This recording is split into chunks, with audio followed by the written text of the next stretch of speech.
Hi, everybody. Welcome back to Channel Divinity. Thank you all for joining us after our fall break. We are so happy to be back. And just one quick announcement before we hop into our recap of last session. If you aren't already, go ahead, check out our Discord, which Nightbot will jump into chat at some point tonight. We'll be there probably after session in chat or in voice channel, either or. And while you're at it, go ahead, check us out. Give us a follow here if you're not already, and check us out on social media at Chan Divinity.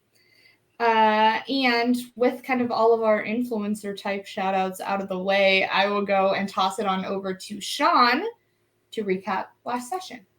It's your boy. Normally we do these in character, but it's been like 18 years. So I'm just going to read what happened. Last time we were playing, after we killed Merrick, Rodolphus, Tharja, and Kashgar came back. Rodolphus was fucked up, but alive. We healed everybody up. Sirius, sort of looted the dead body of Merrick, finding a note in common, but it looked like a recipe. And then as everybody was sort of figuring out what they were going to do next, the Lycans were like, we're going to go up that way and try and stay out of line of sight of the elders, who are probably not going to be super happy that we murdered everybody brutally. And then Wellen was like, hey, we can go check out what's going on in the Parchwood Timbers and maybe see if the Ashari are going to be chill or not, because the Ashari kind of kicked all of the Lycans out of their original home for some reason.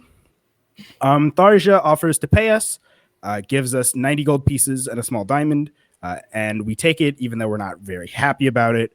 Afterwards, our strong friends bury the dead Lycans. Wellen checks in on Sirius, who's been hearing this weird woman's voice in his head. Who knows what that's about? Sirius shares the note that he found off of Merrick's body with Liz, who is able to translate it out of Thieves' Cant. It talks about Merrick meeting with someone named Utsoa to get revenge against the Ashari, who had, kicked them out of their home, and assigned Basilia. Wellen is sort of tripping about it. Who knows what that's about? And hopefully we find out more in the Parchwood Timbers. Wellen tells the three Lycans that are left within the next 10 days to sort of check out the sky. Apparently he's going to write some stuff or make a note or, do something up there to be like, hey, it's cool to come this way. During the night, Liz sneaks 10 gold into everybody's bag and then gives 40 back to Tharja.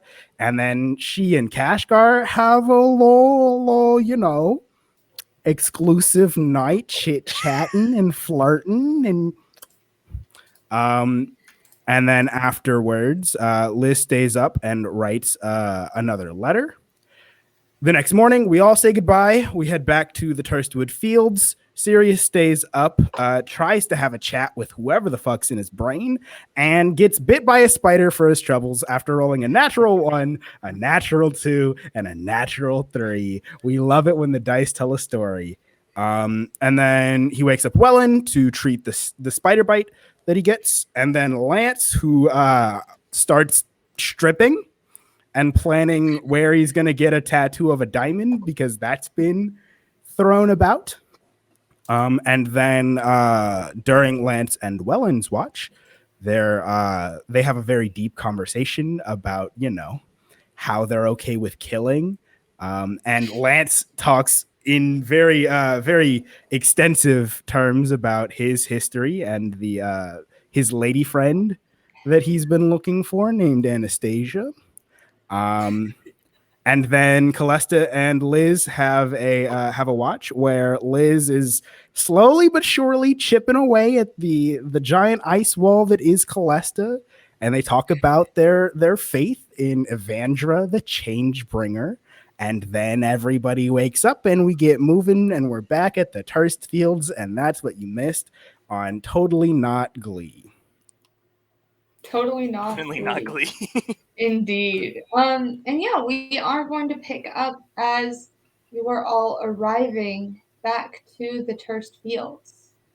After a couple of days out on the road, we have returned back for any business that you wish to close up in town here before heading on to the Parchwood Timberlands.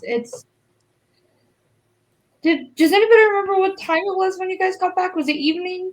Midday? I remember it was foggy or something. That's the only thing. I feel like it was morning. I think it was a foggy morning. Sort of in the early autumn months in which you find yourself. As that fog and mist begins to burn away, the day is yours for whatever you wish to do, if anything, or you can just continue on down the road. So normally I would want to go stop by and check in with the police chief in the area to be like, hey, you know those werewolves? They're not gonna bother you anymore. But I remember that she sucked. So I had the same thought. I was like, should we go tell the lady? But nope, absolutely not. She was very, very rude. Can we find the two people that were turned that consumed the drugs and then during the festival turned? Yeah, where are you going to go look for them? Does anybody remember their names? Wellen just kind of I'm said sure that I can. Sean does not right now, but I'm sure Sirius would. Give me a second to pull up my notey notes.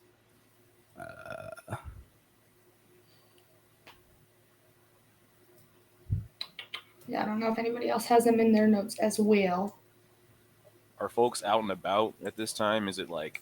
Yeah, it seems as though people are sort of starting to get moving for the day. You see a couple carts sort of pass you on your way into town, heading outwards. There's a couple of folks who kind of come in after you as you're sort of getting your bearings. It seems as though people are starting to get up and about their day, but it's definitely much, much quieter here than when it was for the Harvest Festival in which you all came together. It seems as though that was kind of a tourist attraction kind of moment that seems to have died down and has led this sleepy little farm town going back to be exactly that. All right, so I checked the names through. I have written are Rusana and Keto Zethergil. And then the head of the guard is Maria. Yeah. Awesome. Where are you all headed to go looking for them? I guess we should probably, because I don't know where these people live, check by Maria at the jail and see if she knows where they are. I just want to say, that they don't have to worry about lichens, but that's just me.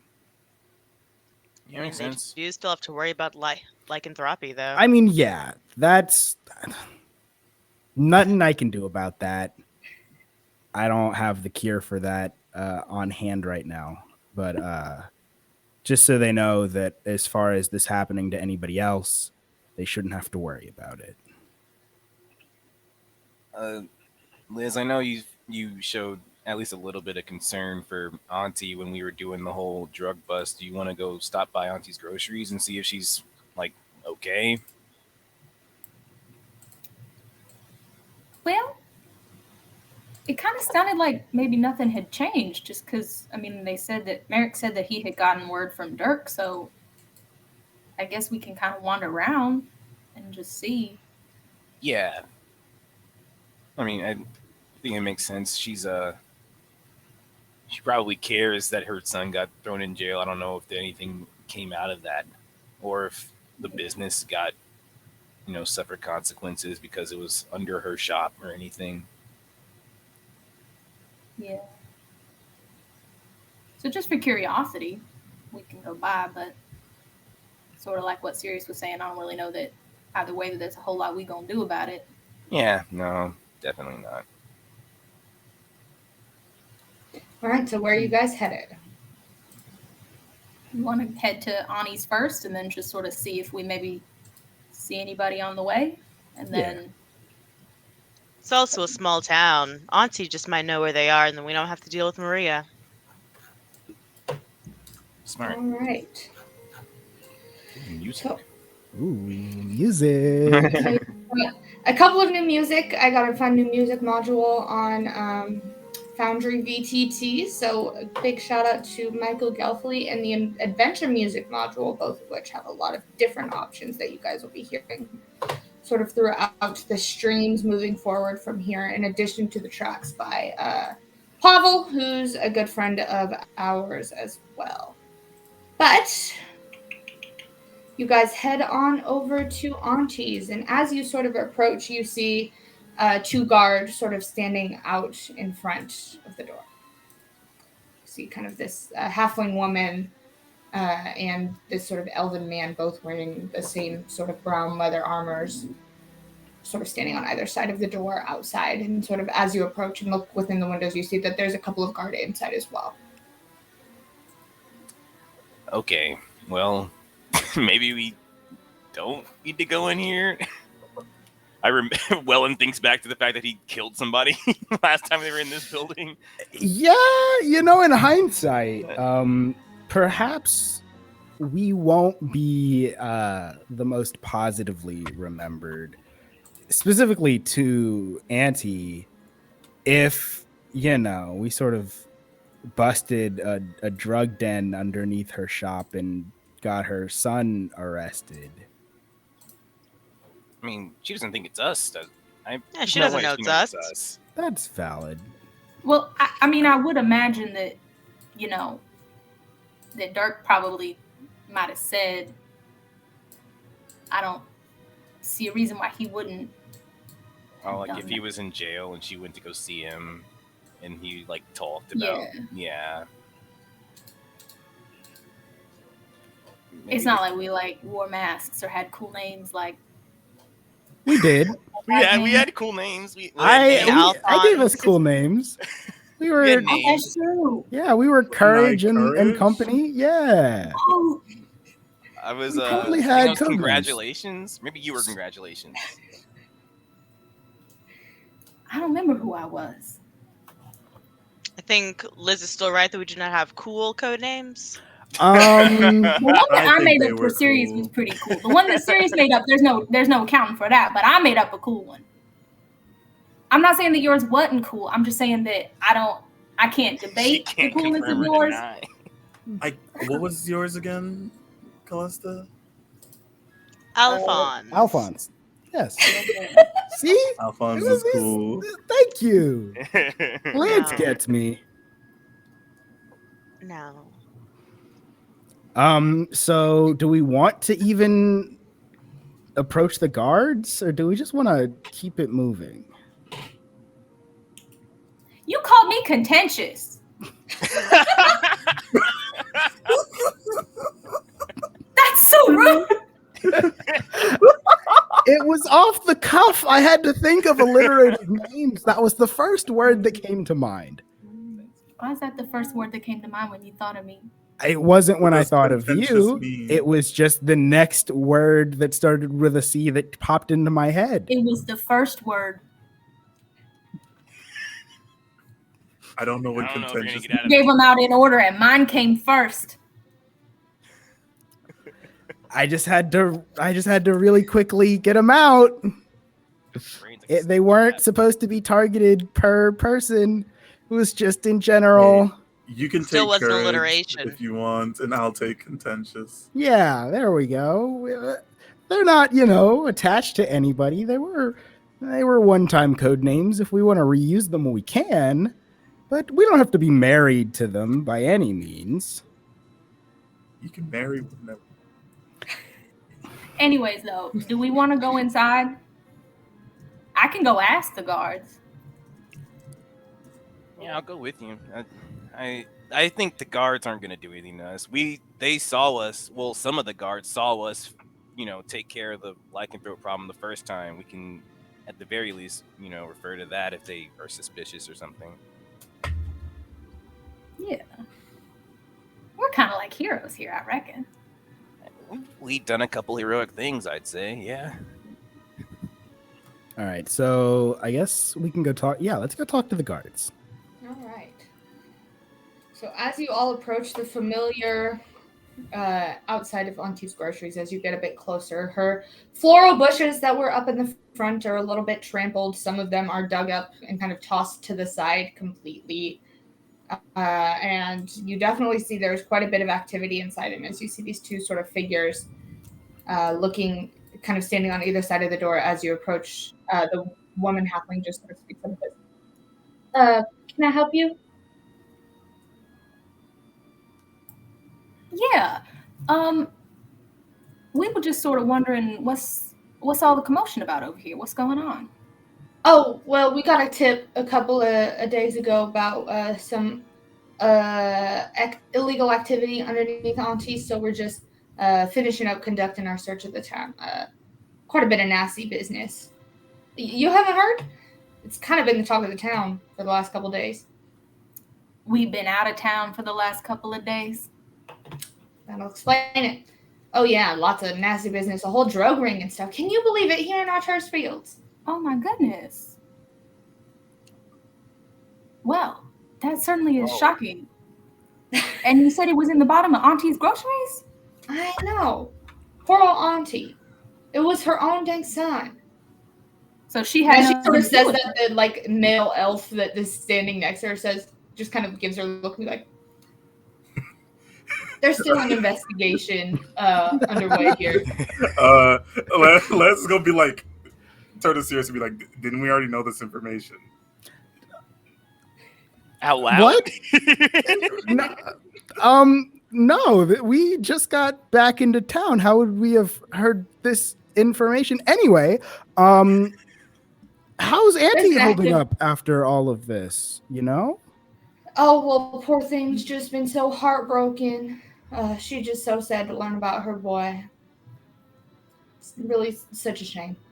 Nothing's gonna happen at the shop, right? Do you think, or? Well, and the like woman halfling kind of goes to like kind of start blathering off again in the middle. It goes, unfortunately, the investigation is still in progress, so there's no conclusive results about what might happen to the shop. It seems as though Auntie's innocent, but again, we're not completely sure. So, trials and the law and all of that. Those baked goods that she had were really good. It would be a shame if she got shut down. It sure would be, but be a shame to keep an open drug room running too. So that's true. True. Somebody should have grabbed that recipe, you know. For the drugs? No. For her baked goods. Yeah, to maintain the cultural significance of a location such as this, it is important to further the continuation of Auntie's legacy. Not that she's passed or anything, but in the event that this place is shut down, hopefully the recipe can live on past the fiasco here. Perhaps in the mind of someone younger and prettier. Yeah. Mm-hmm. Yeah. Sure. Yeah, Auntie guards that thing like it's her own newborn child, so. Too bad she didn't guard it as well as she guarded her son, huh? It would have surely taken a master thief to wrest that recipe from her fingers. So, hopefully this place can stay open and hopefully that recipe can keep, baking up those goods. Yeah, hopefully those things sure are delicious. Is there something that I can help you folks with? We were actually so we were in town for a little bit during the festival. And we're hoping that you could point us. We heard that some terrible stuff happened with two young people, and we were hoping that you could point us in the direction of them. We just wanted to check on them to make sure that they're okay. Oh, you mean shoot, what were their names? Keto and some start with an F.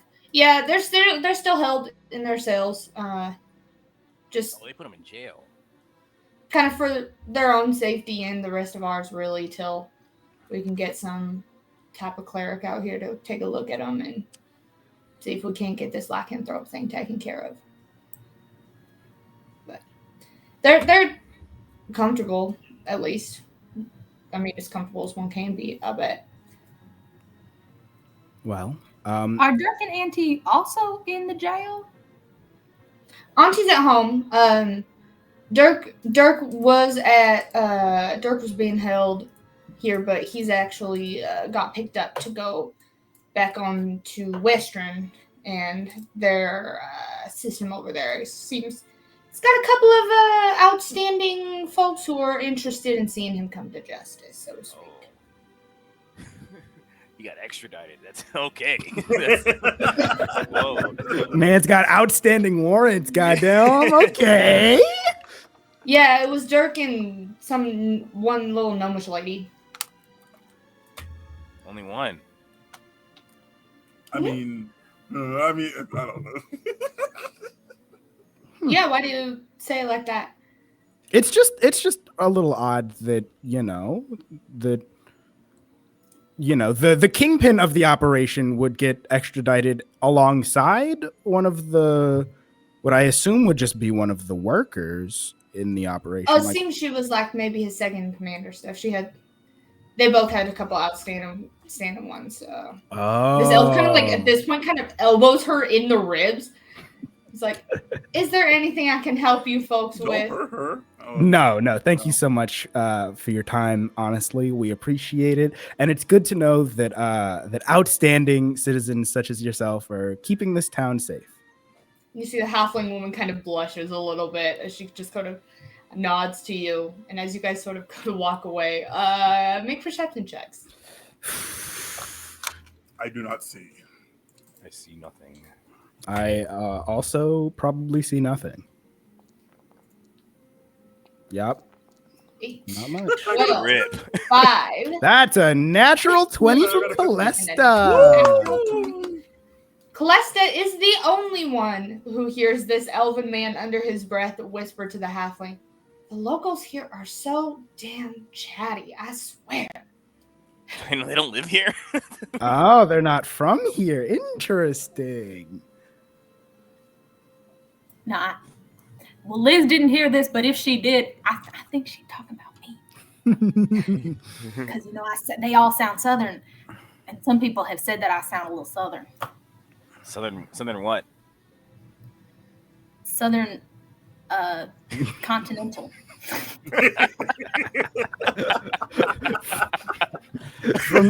You hail from South Continental.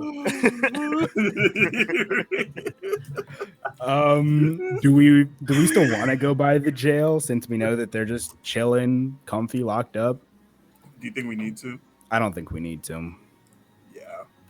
All right. Yeah. I think we tried to go see them the first time, and I And think Maria that's when we was encountered like- Maria.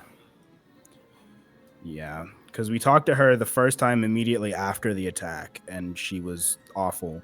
And then I think we went to go check in with them later to chat with them specifically, and she was awful again. So if we just want to keep it pushing, That seems I like it'd be guess it good. depends on how much y'all want to talk to them folks. Because Sirius, usually there's multiple ways to get in a prison. Sirius, you were like, when you got here, you were going around saying your kind of whole deal was you're trying to, I don't know if you were trying to build a name or notoriety, but you were intentionally like putting yourself out there to help people. That's, I guess, I don't know what your end is, but it might make sense that people know in some ways that you were involved with this, at least some of the people involved, maybe not those guards back there. I mean, not really. I'm not trying to put myself out there as this outstanding hero or warrior or anything. Just trying to get to know the locals. Just trying to, see how things are run in different parts of the world. Makes sense. All right. You might learn something about prison. I don't know. I don't see myself ever ending up there. So, All right. Can somebody clip that and we'll come back to that a couple of months from now? The Sirius heel turn when he's destitute and in prison? It's But as you guys are kind of chatting, this halfling woman actually jogs after you. After a couple of minutes, and she says, "I'm so sorry. I just realized. I thought I recognized y'all's faces. You were the ones who helped out at the festival, right?" Lance is gonna turn around and look at everybody else yeah, like, I have a wide. One takes a wide-eyed expression and just kind of like, with his flaming staff in his hand, he's just like, Who, us? Yeah, and she kind of points to Wellen. She's like, "You had the fire pig." No.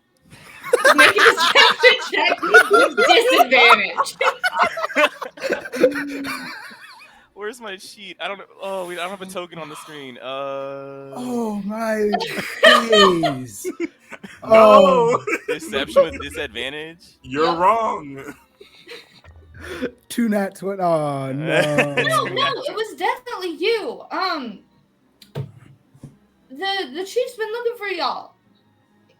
In like a good way or a bad way? No, a good way. A good way. He wanted to thank y'all for your help. Oh, he. Maria's not the chief? No, she's like a sergeant, but Marie's not the chief. Can you take us to the chief then? No, I gotta get back to Auntie's. I'm not supposed to leave my post, but I just But we just have to recognize go their to faces. We just have to go to the jail? Yeah, the officers out front. They'll get you right in a meeting with him. Okay. Shoot, I knew that's where I recognized y'all from. Y'all were a big help that day. We're trying to keep a pretty low. We don't want like the celeb. My friends here are too modest, but you are correct. Liz is gonna go like that. Wow, that certainly is something. I was trying to win that one too, but maybe next year, it was a really tough thing to win, and Liz is just really, really talented. yeah, I know they were trying to get, oh shoot, what's his name? Garrel, the magic guy, the magic shop guy, to come and do some prizes. Oh shoot, what's his name? I don't remember, but the big purple, the guy, he does all the purple. Y'all been to him on? The alchemist? Oh, Evenon? Yeah. Gilmore? Shoot, what is his name? Gilmore's? Yes, Gilmore. There you go. They were trying to get Sean Gilmore out here? Yeah, just for, Some high just to get him hopes. to give some prizes, really, not to get him to come out. He ain't gonna bother with any small town Okay, I was about to digs say like ours, but I tried to get Sean Gilmore to come to my 12th birthday party, and I just got a letter that said no, essentially. Is he like a big shot or something? I don't know who this guy is. Sean Gilmore runs one of the single biggest magical item shops on the entire continent. He is one of the biggest deals. Got it. Yeah, that would have been cool if you had his stuff here, but yeah, he makes real cool items, but he's too busy for a small town this year at least. So maybe next year I'll get a Gilmore something. Or, maybe if next year y'all need some people to like headline the events, we might be available. Oh, to do what? Yeah, I do. Yeah, but like, what do you do as like the headliner? You just be there. you just headline. That's how that works. like a meet and greet. It's like I can say hi to people. I don't think put the that's name on the poster, a and it's like a headline, big though. picture of my face, our faces. Oh, are y'all like an established adventuring group? What's your name? My name is Elizabeth Ryman. No, but like the group.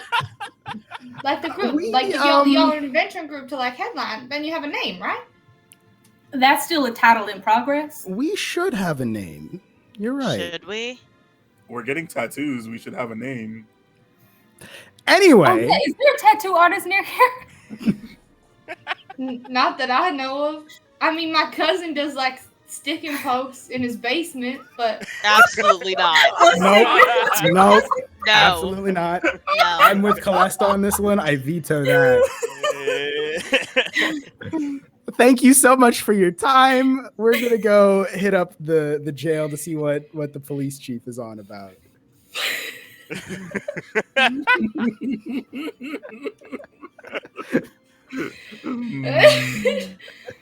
okay. Whew. You think the chief's gonna ask us for a name too? Maybe we should figure that out.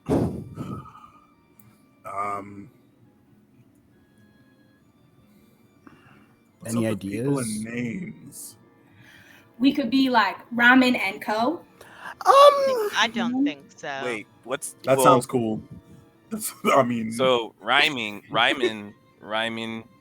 We were gonna get diamond tattoos. Okay.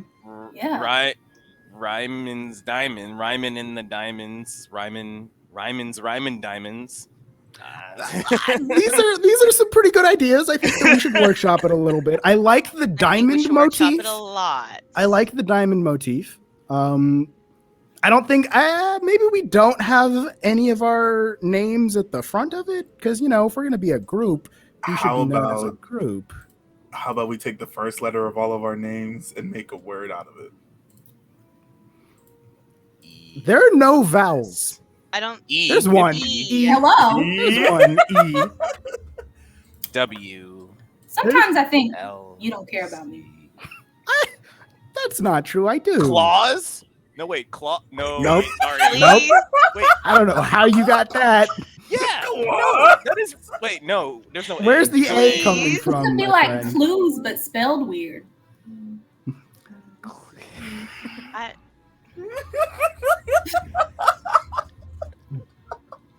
Crew. Okay. I was gonna The say like clue the crew. clue of diamond, but Like the Hardy Boys. I mean, huh? Huh? like who? Who? Ooh, what? I mean, huh? So we are kind. I don't know. I've never been on a boat before, but I Oh, God, assume yeah. Part of that a we're crew. kind of. I assume we're like a crew, right? We share We're all friends. responsibilities and stuff. Yeah. Liz, when he says that, Liz is gonna kind of like go up and just kind of like get Lance a little. What is A little. What is this? Are you just You gonna think grab that- his chest? No, I do this to actual Cinque all the time. But it's like I just kind of walk up and you just do one of these ones, and then Cinque goes, "One of these." Like in the air in his face? No, like that's to each other's hand. Yeah. Like, It's just a little like I don't know. It just happens. We do It that. just So happens. we do that. I believe Just you. some sort of hand touching.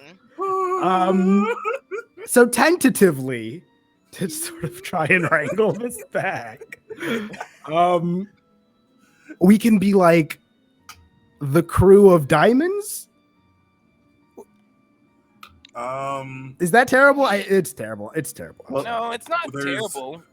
We can rearrange those words in some way. I think crew and diamonds works. There's 5 of us. Isn't there like a card that has diamonds on it? That's 5 of us. We could be like that. Five of Five diamonds. of diamonds. The 5 of diamonds tends to be a really low card, though, and that could undersell us. Hey, we could be the Ace of Spades. I don't know. Like, We'll figure it out. We'll figure it out.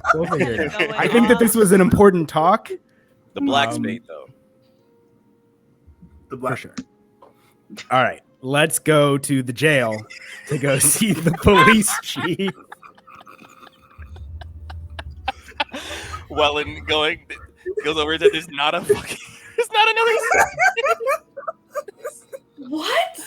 Was that said? What is happening? I don't know what those words were, Aison. Are black. Spades are black. The black spade. All spades are black. Yeah, The there's black no one. red. Oh, baby. Let's I go think to you the meant to jail. say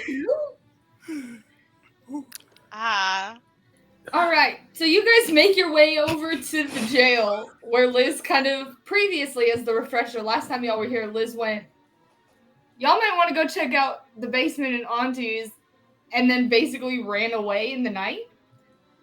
True? I think it was Sirius. I thought I cast Yeah, message. serious. He Yeah. messaged I it. cast Oh, you message know what, on you're the right, on you're the right. guard that was on watch. I think Liz said that she would run up and just yell it and then run away. Yeah, that's right. And then, It well, was effective. our casters were like, we have magic that can. Yeah, that. we can do And I that. pretended like it didn't hurt my feelings. No. But yeah, you walk up. It's this sort of one of the larger buildings in town, kind of rundown-ish looking wooden siding on it, but it's kind of got this thick door in the front that you sort of open up, and there's a couple of benches in this front room. There's sort of a little bit of a window kind of behind this counter that blocks off the room about halfway, but you can see kind of there's a hallway back behind it that has a couple of doors on it as well. And you see sort of sitting there in front of you is this human person kind of with sort of short, like pixie cut brown hair. Seems to be writing on a sheet of paper, and there's a couple of folks just sort of sitting on the benches in there. Hi, what can I do for y'all? Hi there. My name is Sirius. We were the adventuring crew that helped out on the day of the festival. One of the officers let us know that the police chief was trying to see us. Oh yeah. Safa's been looking for y'all. If y'all want to just have a seat for a moment, I'll go see if he's in and see if he can come out and see y'all. Just have a seat and he'll be out in a second. Sure. Lovely. And so you sort of sit down. You see for a couple of minutes if there's anything you want to do while you're waiting. Otherwise, you sit down for just a few seconds. He's gonna challenge Wellen to a thumb wrestle. All right. Make opposed dexterity checks. I feel like our hands have a hard time fitting together. Dwarf fingers. Yeah, let's do it. Is it dexterity? Just straight God. up dexterity checks. Oh no. All right. That is a Well, whopping 6 for Liz. It's a 40! let's go. So the way I think that those low numbers really play out is like it gets very intense very quickly in the way that it's like a whole arm affair. Yeah, we're doing all this.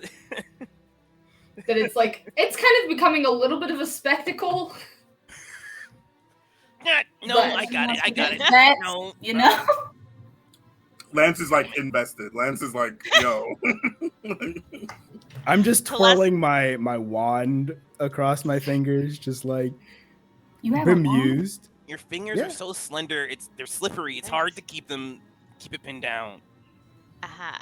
Calesta is just looking more awkward than normal and standing kind of closer to the door.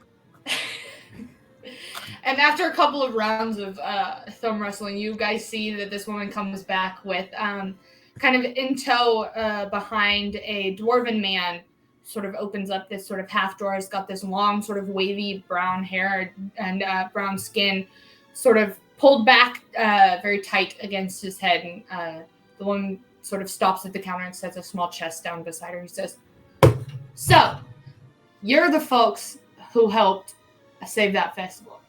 We've been looking for y'all for a couple of days." We had some business to take care of collectively.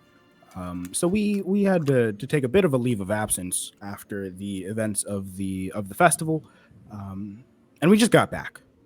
Apparently there's been a lot that's happened since. Tell you what, it has been some of the busiest days of my entire career. Ucker Noblebringer, good to meet you. Kind of just sticks like a meaty hand out towards you guys. What was your first Can name you give again? me I missed that name again? Yeah, Oh, my name's Ucker. Ucker. It's a cool name. Noblebringer. Lance will shake his hand. Yes.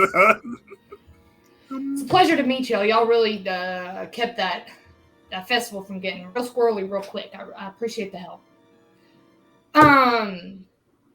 y'all plan on sticking around? I could use some folks like you in our ranks here.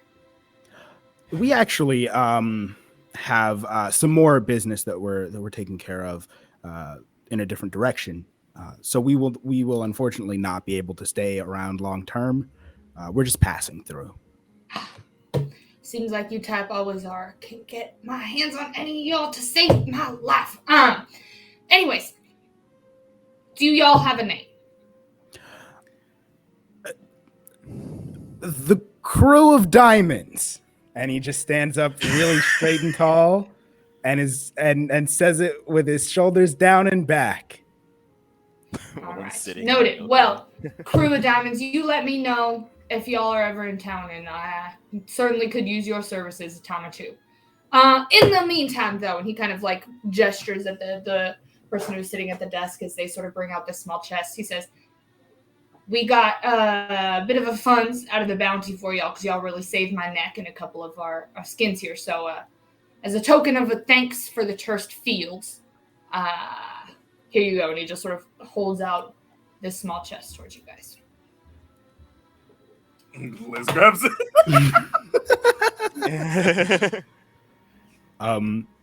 Well, thank you. I suppose we really do appreciate this. We're not, obviously we're not mercenaries. We're not in it for the money or for any sort of recognition, but we appreciate the token of gratitude. He sounded really confident when he said the name, but we literally just came up with it. Like, that's how not in it for the money we are. As soon as Wellen says that, Sirius like shoulders slump and he shrinks. Wasn't a I was just trying to put more. That's what pat him from the back. Like, reinforce the fact that we were not planning to do this. We weren't here to, get a reward. Well, tell you what, I would rather have folks like you on my side rather than working against us here. So think of it as a gift. Do we recognize? So they said these are guards. These are guards or soldiers or whatever. Do we recognize their armor or where they're from or anything like that? Yeah, I mean, they're like the general local guard here. It's not armor that Lance specifically would recognize, if that's what you're asking. That basically, yeah. Yeah. No, it's kind of more of the regional guard. Cool. Okay, like that's all I regional. wanted. So, if y'all are sticking around, I certainly could get some more work for you, but if you're moving on out, that's just fine too. Yeah, we have some things to take care of up north that are kind of pressing. Yeah, I think we need to leave. Well, fair enough. You just come and find me next time you're passing through town, and if you're sticking around for a while, there's more where that came from. I guess Lance will pick up the chest, but then like hand it to Liz. Lance picks it up very easily, Liz, and he kind of puts it in your arms, and it's heavier than he made it. Than you would have looked like. Than it would have looked like by the amount of effort that Lance put in. And keep it close to your center of gravity. All right. Well, I gotta get back to work. So, just kind of salutes it, walks away. Cool. Thanks, sucker. Yep. Appreciate you, Chief Noblebringer. Should we open this chest here? I figure there's no safer place to check a reward than I guess that's in the police station. Yeah. That makes sense.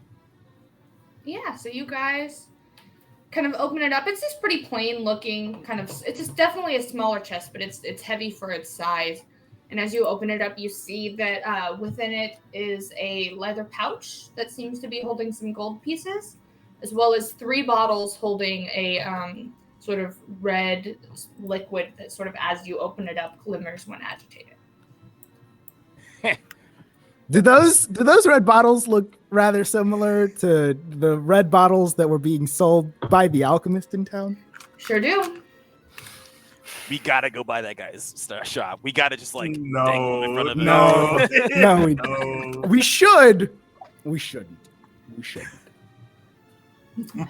2 of them seem to be smaller, but there is one larger sized one in there as well. As long as Looks to be you kind of take a moment to sort of thumb through the gold real quick. It looks to be about 185 gold pieces. Hey. Wow. You said it was Funds. 4 health potions? Or It's 3? 3. 2 smaller ones and one that is a bit larger. Mechanically, you have 2 potions of healing and 1 potion of greater healing. Nice.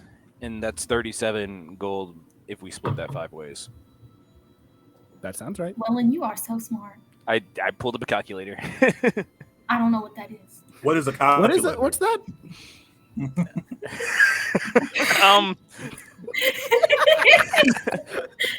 Peak D&D comedy he here, just looks ladies down. and gentlemen. Healing the world with harmony. That's all we can do before we get copyright struck.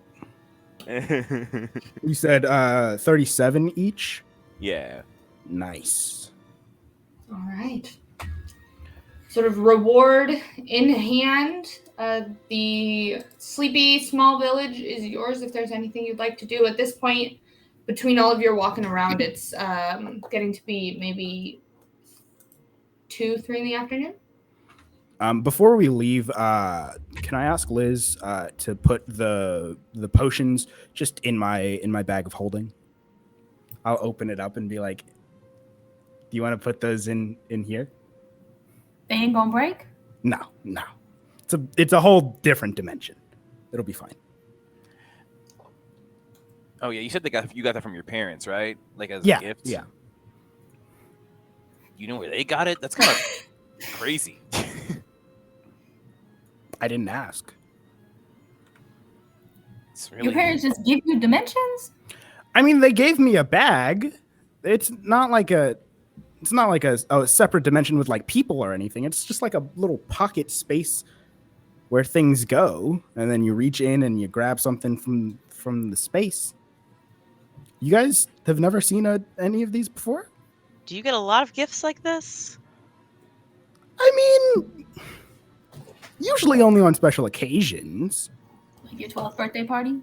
No, You didn't invite me. I didn't know you when I was 12. That sounds like a you problem. Am I supposed to go back in time now and invite you to my 12th birthday party? You should ask for that for your next birthday. You know Couldn't what? invite me either. It's all right. You're all invited to my next birthday party. When's your birthday?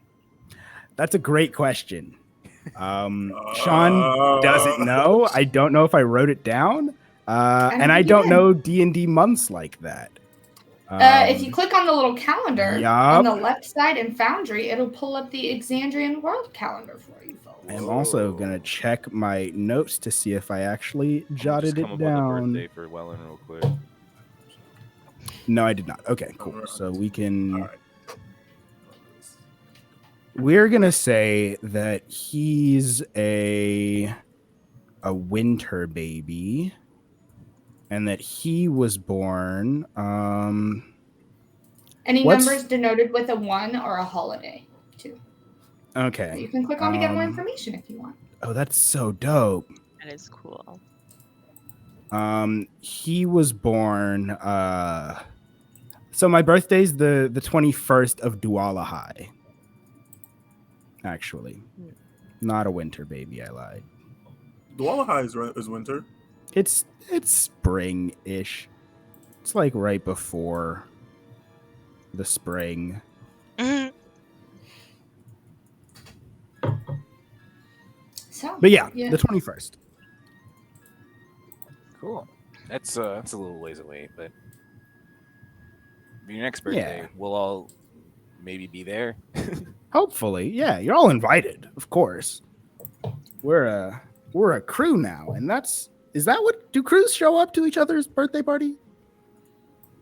I have no idea, but don't expect any fancy bags.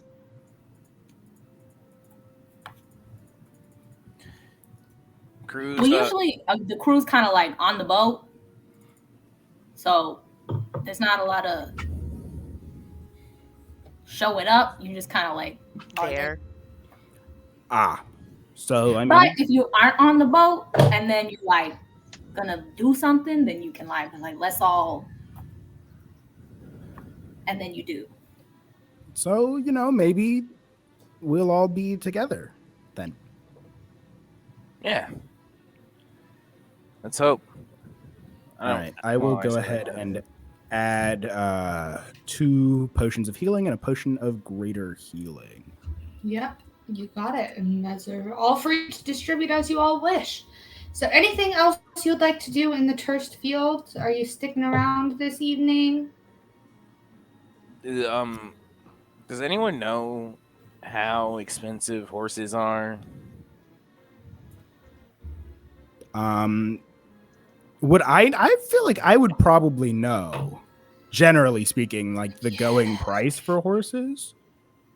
Yeah, yep. So for a riding horse, Kind of have a lot of money. This is honestly the most money I've ever had in my life.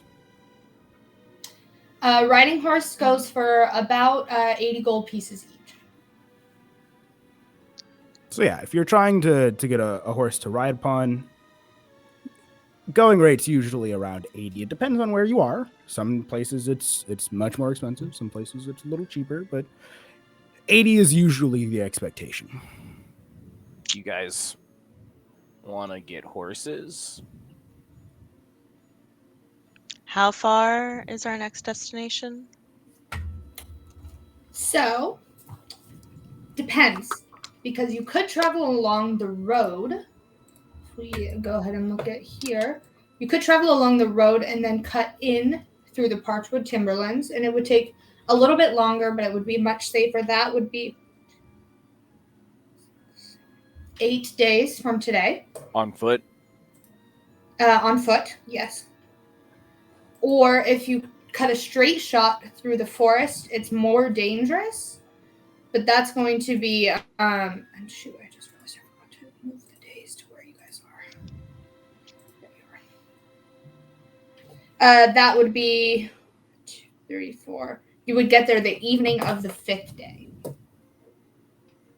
Cutting a straight shot. But much more dangerous that way. I mean, so it's about a week if we go on foot through the road, or a little bit under a week if we cut through the forest. We could probably be a lot faster if we had horses. And even going through the forest, the scary parts may be less scary because we can go fast.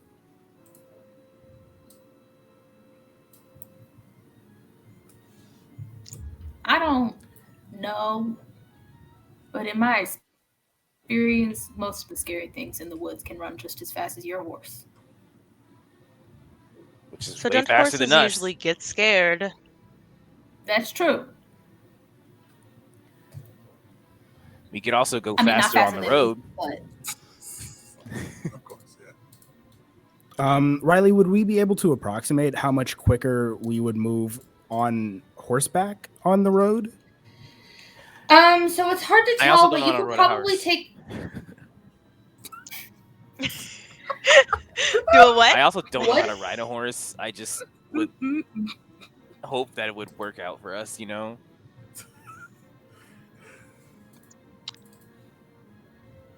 Don't necessarily how to care for one, but It would probably cut. If you're going on the road, it would probably cut a good 2 days off of your travel, but it's not going to be incredibly faster if you're going through the forest because you're kind of like it's easy to travel fast on a horse on an established road, but if you're kind of picking your way through the forest, it'll maybe cut a half, maybe a full day off going through the forest, but not a whole lot. Quicker that way on horseback. So I guess the biggest question is, because if we're going on the road, it might be a lot smarter to get horses, because that way we can just zoom straight through. So are we going the safe route, or are we taking a riskier way? Also lets us carry more stuff. We don't have to worry about carrying stuff. I have Yeah. my bag. Yeah, that's true. Is there there's no limit on that? That's crazy. Yeah.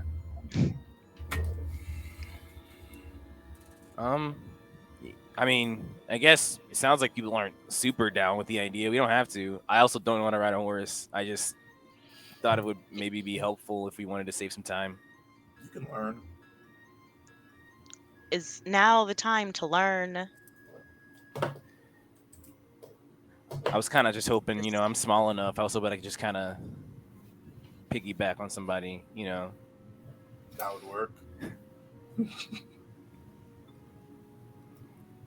So, what's the general mood? Do we want to just cut through the woods, or do we want to go on the road? How much of a rush are we in again, Wellen? Full moon is in 4 days. Well, yeah, we're going to hit a full moon before we get there regardless, unless we have a perfect travel through the woods on horseback, it seems like. That's really the only chance of even maybe getting to this guy before Sirius will have his first, night under a full moon. So really, I guess it's not that. As far as that goes, it doesn't really matter which way we go because we'll have to figure out what goes on one of those nights anyway. For the werewolves that we left, we told them about a week and a half. And if we took the shortest route there, it would take us about a week and a half total. So it's not necessarily a rush. I'm itching to get to this guy, but it's, if we want to just take things slow, we can take things slow. I'm just thinking that if we are in the woods, and that is the more dangerous route anyway, would that be a higher risk if we also have to deal with Sirius having his first turn? It's also, if we go on the road, it's more chance of Sirius dealing with his first turn around people that aren't us. And I don't know how that would go.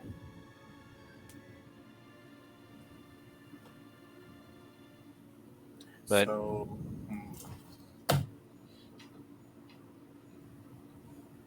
how about if the horses are still an option? How about we just attempt to get there as fast as possible? And You can also ride through the night at risk of taking exhaustion. I don't know what that means. So maybe one. Take a couple of short rests. That was also true. We could take one. And, yeah, I feel comfortable with one level of exhaustion. That's the part that Yeah. But I mean, I don't like sleep. Like y'all do, I don't need to. we could sleep on horseback, and Liz could be like a rancher, right? Like carrying all the horses. I don't know. I don't know. But that was not going to be my suggestion. I feel confident that I could do that if I set my mind to it. Mm-hmm. But I would not. That was not my recommendation. Especially not in the middle of the woods with how many horses? 4 or 5? We could probably get away with 2 or 3. 2. You take one medium-sized creature per horseback. Okay. To travel at speed. Am I a medium? You can Am do I a small? medium and a small. You can do a medium and a small, but you cannot do 2 mediums and still have your horse go at speed. I think dwarves are still medium-sized. Not a gnome. Yeah, so I think we would have to have 5 horses. Wellen is kind of stocky. I'm tall. Well, I'm not stocky. I'm tall, is what it is. Oh yeah, you're tall for a dwarf. Yeah. Does everybody have money for a horse?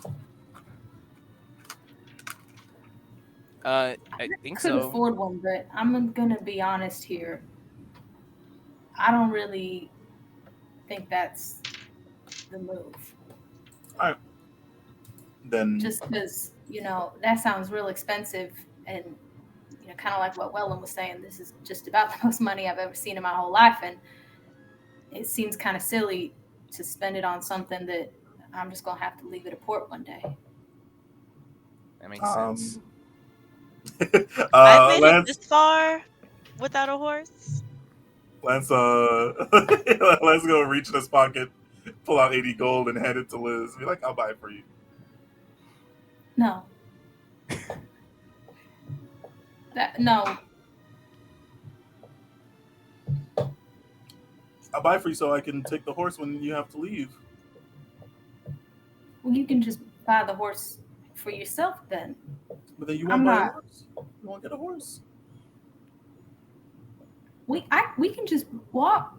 I mean, it sounds kind of like no matter what, Wellen gonna have to take a couple of days extra to get to this guy anyways, and sounds like Sirius is just kind of gonna have to go through what he's gonna have to go through, and you know.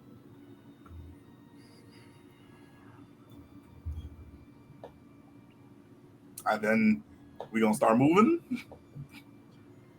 Yeah, I guess. Liz runs away. I'll take that as a yes. I'm just gonna sort of side eye my friend Lance here and just be like, and yeah, I guess we start moving. Okay. So Liz is running y'all, on the road. Liz gets a couple of head turns as she goes her full speed, which Liz, is can you very please quick. stay in our line of sight? He just shouts Just ahead. fully Lance is like, voices it. I can still see her. I mean, she could go pretty fast. I'd like to cast if Liz is just Don't gonna you fully dare. zoom, I would like to cast message. Oh, okay. Yeah, I'm not gonna lie. I'm not gonna person. Hold I really Right. think Yeah, it's I don't have Pavel. one person. That's not me.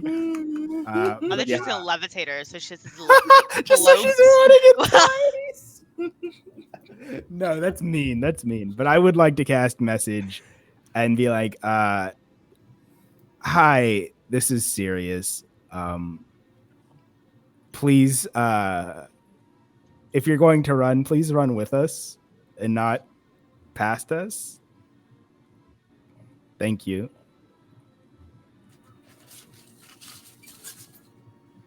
All right, let's. I guess Liz, we're you just feel the gonna... opportunity to respond if you want to. Liz does like the guy going up the mountain in Breath of the Wild and just goes and stands there and stuck to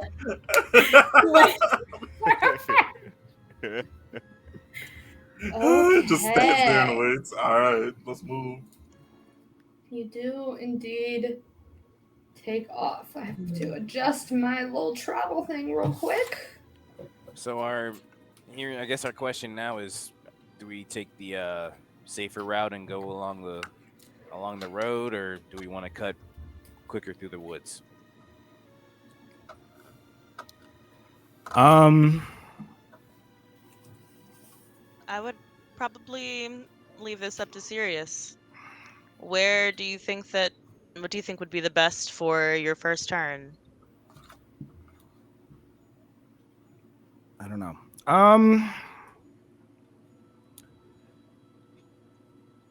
The road is probably just as good as anywhere else. All right.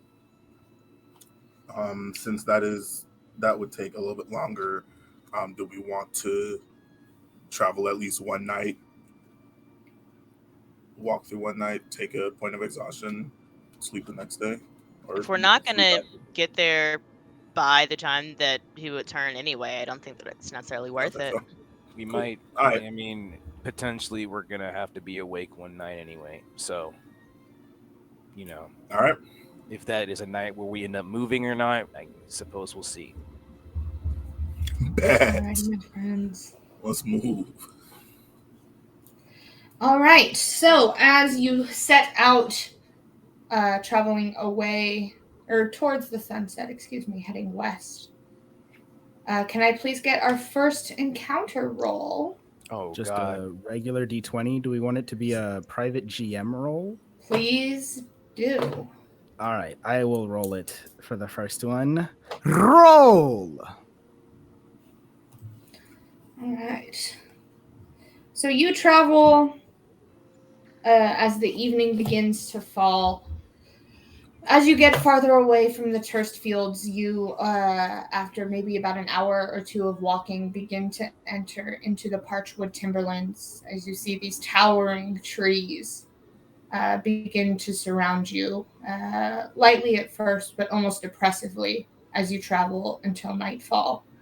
It's a mix of evergreen trees and these beautiful, bright orange-leaved I don't know any kind of other specific trees, but non-evergreen trees.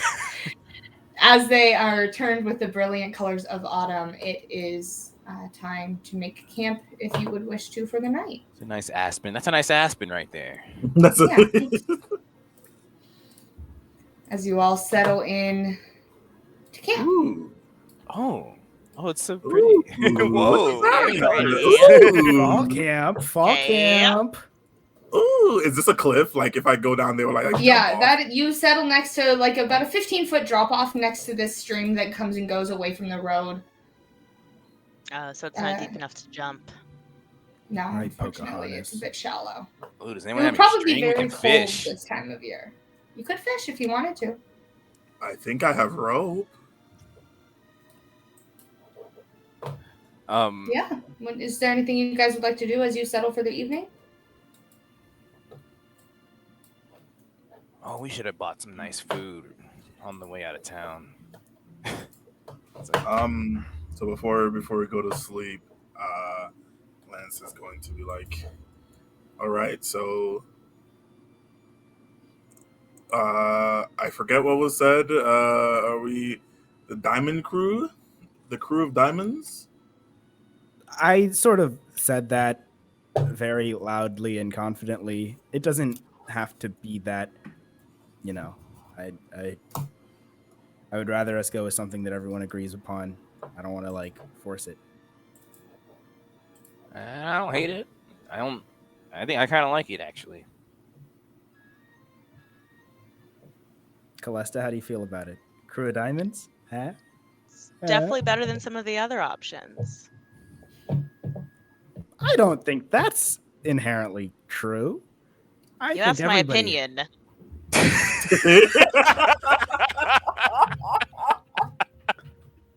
Liz, how do you feel about it? That's an awesome response. That is my opinion. I like it. Grant's a fan? I think so. I couldn't come up with anything better, but I do like it, and you came up with it, so it's really cool.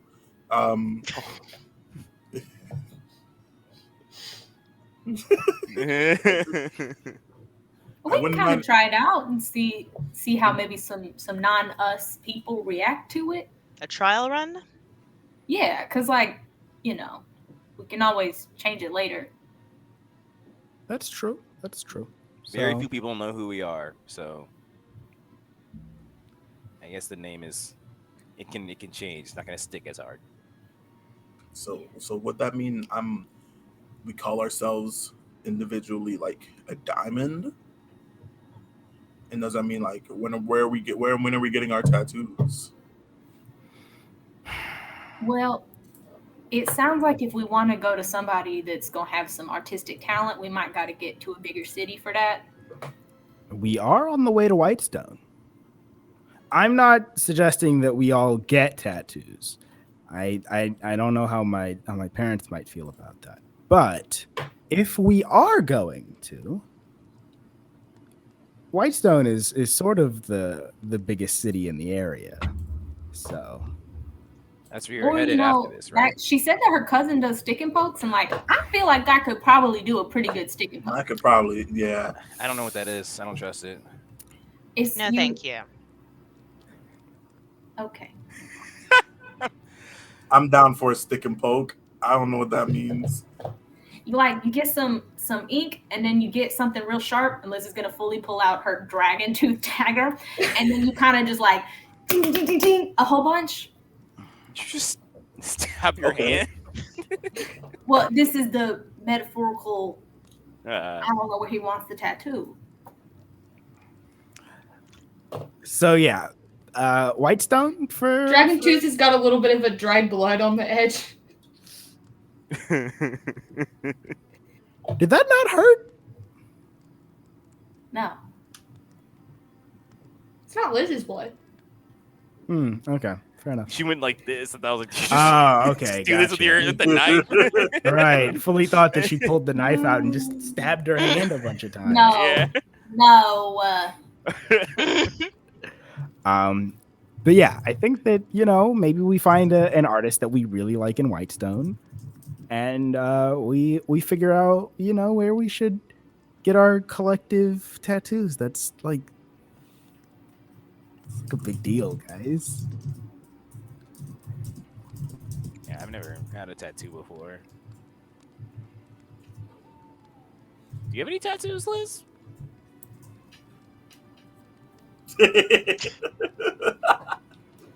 Oh, okay. Wellen just kind of shuffles uncomfortably. All right. I'm gonna How did sort she of. hurt you? I'd say I'm gonna sort of shuffle over to Wellen and be like, does that mean yes? Usually it means that we're about to get yelled at by the captain when she does something like that. But I don't know what that means right now. Okay. You've killed her. Zoe has died. You broke her. Huh. Awesome. So you all head off, each of you, to sleep in your own tents. Oh, are we taking watches? We should probably take some watches. Probably. Riley was like, "No We're real watches." slick over there. How do we want to split it? So last time it was Liz and Calesta, the Beefy Boys, and the Scaredy Cat taking the watches. You don't have to self-deprecate. It's okay. How do we? So You did the how do watch we by wanna- yourself. You can't be that scared. I got bit by a spider. I don't want to take a watch by myself ever again. That was awful. Sorry. I guess it was good you weren't awake during the mosquitoes then. Them shits were biting. I guess so. So, division of watches. How do we want to do this? I'll do the first one with whoever wants to go with me. I'll take my watch. I'll take a watch with Wellen. That way, if I get bit by another spider, you're already awake. Yeah, I have cure wounds on deck. So, second watch. I can take the last watch. You want to go by yourself or you want some company? Either way. Well, you watched with me last time, so Lance, you want to do last watch? All right, cool. Okay. Then I'll go in the middle.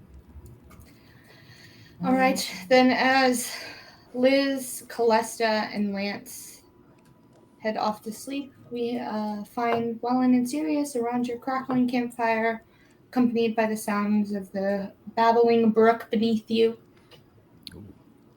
making for a very pleasant evening. Yeah. If there's anything you guys would like to do. Kind of just looking over at the water. I'm like, I guess it's nice. We only really got to look in one direction. Hopefully. Yeah. That's true. We probably don't have to worry about like a crazy Leviathan monster coming out of this creek. Yeah. I've heard about those. The crew used to tell Leviathan stories. They were not fun. It's terrifying. Oh, that. I was just making a joke. No, Those I are mean real? not in the stream, but like I mean, stories. I guess it's hard to tell sometimes. Like myth is how much of it's real, how much of it is tradition. You know, I kind of believe some of them. There was the captain once said that he actually saw one, and the look in his eye didn't look that didn't look faked. Wow. But yeah, it's terrifying sounding things, like tons of tentacles, and it's huge. You can take down like a fleet of ships. never want to see one. What's it like being on a boat?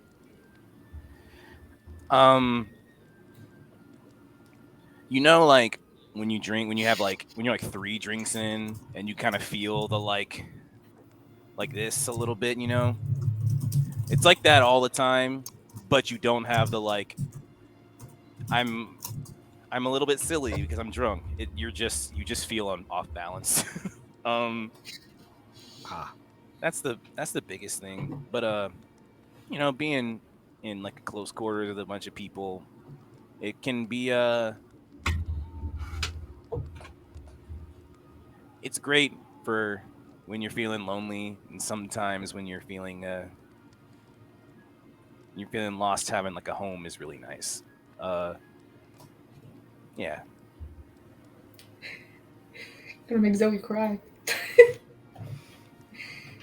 Well, I only ask. My friend Parv's a big fan of boats. I've never been on one, so I'm not a big I don't really know much about how to like actually run the boat. I was mostly a guest when I was on the Zemi with Liz. So, you know, there were guys who would like swing around on ropes and be like, they'd climb up these huge wooden poles by themselves. And that stuff was super impressive. Did your friend do stuff like that? she like writes poetry about birds. That's cool. That's cool too. Yeah.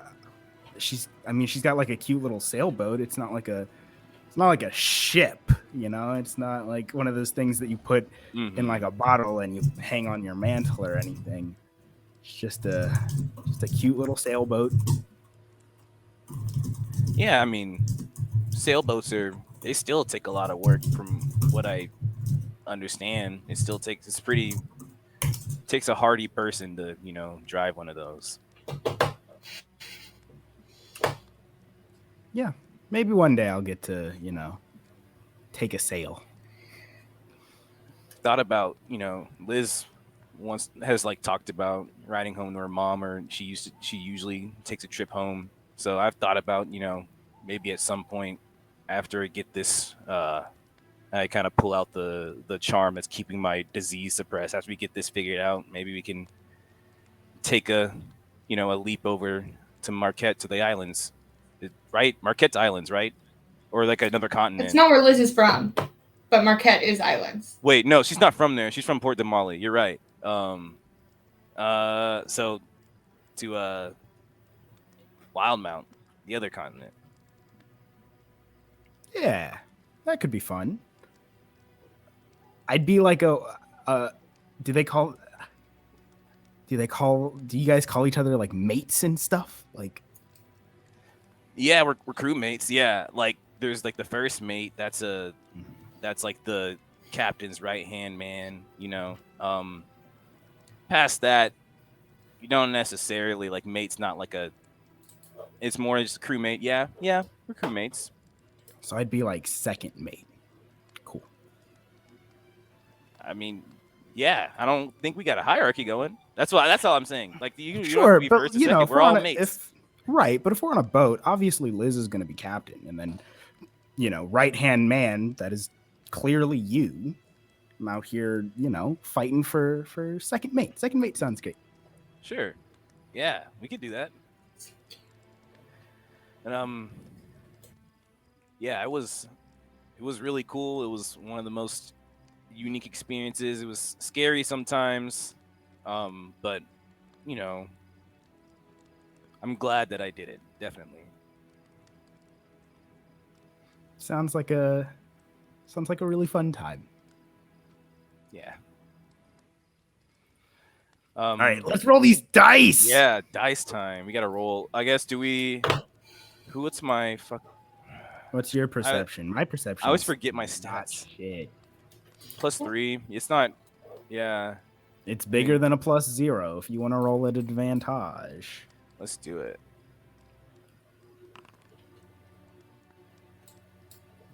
All It's a right. respectable roll. Oh wait, sorry, I made a 17. private GM roll. My bad. With the 17, Wellen, you hear occasionally a couple of carts clatter past. You hear the far, far off sounds of some animals howling in the night, but nothing to be concerned about. Yes, nice. We chose a good spot. Good. Well, I guess it's probably around time to wake up Liz, so I'll go ahead and get her real quick. All right. Have a No good night, I spiders? guess. Yeah. No spiders. That's an improvement. Yeah, things are looking up. Hopefully they keep looking up. Night. I hobble over to her tent, give Liz a little gentle shake. Good morning. Good morning. This like interrupted the trance, right? You have to like start over again after your watch is over. How does that work? Well, I think if I'm like trancing, it's kind of gotta be like a block, but I was just regular sleeping. Oh, nice. Cool. Okay. Well, have a good watch. Be safe. Thanks. I'm gonna lay on down. Head out to the fire. Liz, you sit, kind of tend to the fire a little bit as the embers have died down a bit. Anything you'd like to do to pass your watch? I don't really think much has happened since she wrote her last letter. Mm-hmm. So, nah, she just kind of. I think she pulls out her notebook and it's just kind of like doodling in it. It's like sort of a letter, but it's mostly just her being like drawing the trees and stuff. Nice. Awesome. Can I get a perception check from you, Liz? Yes. It's an 11. With an 11, you kind of get absorbed into your doodles before you kind of notice, like, oh, shoot, the sky has begun to brighten a tiny bit, so I should probably get up the other two. Okie dokie. Liz will go wake up Calesta. She kind of gives her a little shaky shake. Good morning. Good morning. It's pretty quiet out, but you want me to go get Lance or? I can grab them. All right. Good night. Good night. I guess she'll go over and peek her head into the tent. I don't know how are the two arranged. Sean, Cinque, how are Sirius and Lance arranged in their mutually shared tent at the moment? Lance is kind of tall, so he has like he starts on one side and then he curves around the back. He's just tall, so he's like wrapped around one side. I imagine it like a crescent and then like a ball on the other side. That's what I'm thinking. So she might have to walk around Sirius. I'd say she'd probably have to step over Sirius to get to Lance.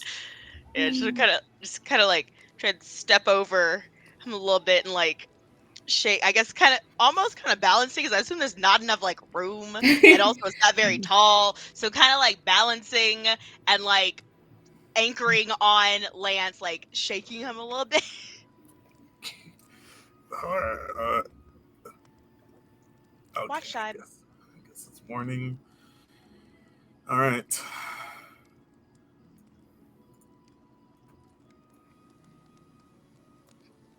All right, what would you guys like to do on your watch? So Calesta is going to look around for a little bit. Once, like, thinking a little bit, and then she finally makes up her mind and just turns to him, say, "So where'd you get so much money?" Where'd I get so much money? Yeah, you kind of just handed 80 gold to Liz earlier. Oh, you're talking about that. It's been a really long time since I've like thought about that. It's weird carrying around like 1,000 gold in my pocket, but like I'm not sure. How much? So hold on. Let me explain, because apparently a lot of people are like kind of shook about this money. Yeah, that's a lot to be carrying around. I'm not sure. I'm not sure if this is like a big thing or not. But somebody that said that they knew who I was, or maybe they knew my parents. I'm not sure, but they came to me and they handed me some gold and or this gold, and they told me to bring the gold to a specific place. I can't remember, but it's not like it's all my money. I'll have to like give it all away. But I mean, for now, I'm sure I can make it back between now and the time that I bring it there. So I haven't touched a lot of it. So it's not an inheritance, but someone who knew your parents gave you this money. Yeah, I wasn't able to talk to him a lot, but yeah. So I decided I eventually I was going to find out where this place was and bring it to them. Cinque speaking, there's probably like a specific place that is like in my backstory or somewhere there. I think there is. Lance don't have the map on him, I don't think. Yeah. Okay. So I don't have the map on me. It's probably with the rest of it.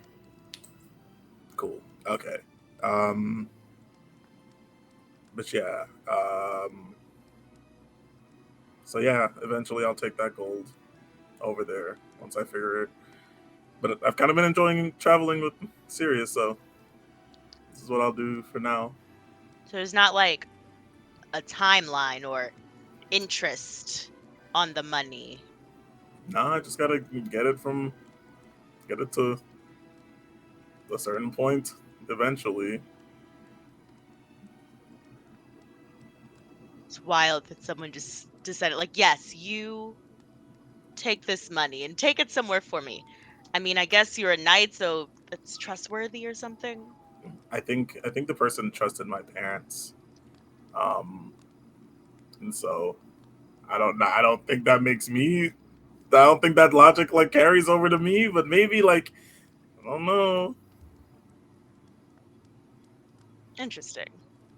Yeah, I was just curious because you didn't have any hesitation giving over that money.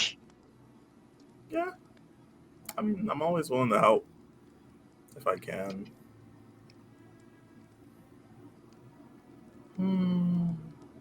Um, but I did have a question. When is your birthday? Sirius told us his, but like, when is yours?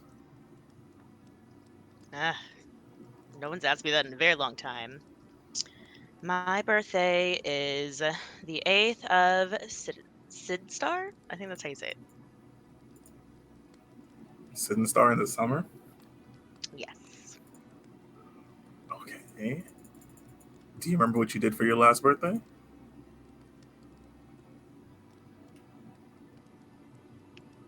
No, not really. It's probably traveling. Hmm. Just on the road. Did kind of lost track of time for a little bit. Yeah, I. That's a good point. I don't remember what I did for my last birthday either. Huh? When is your Okay. birthday? My birthday is. I had it written down. It is the 1st of Duskar. So, okay.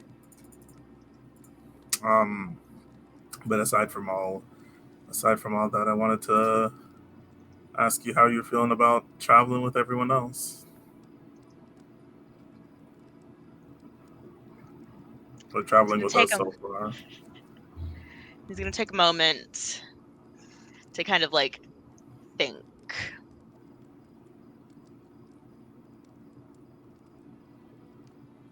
I guess it's different. Haven't traveled with someone else in a long time, and you all are rather chatty compared to people at the monastery. I think that's because we're friends. Yeah, I don't really think that they were friends. Mm. But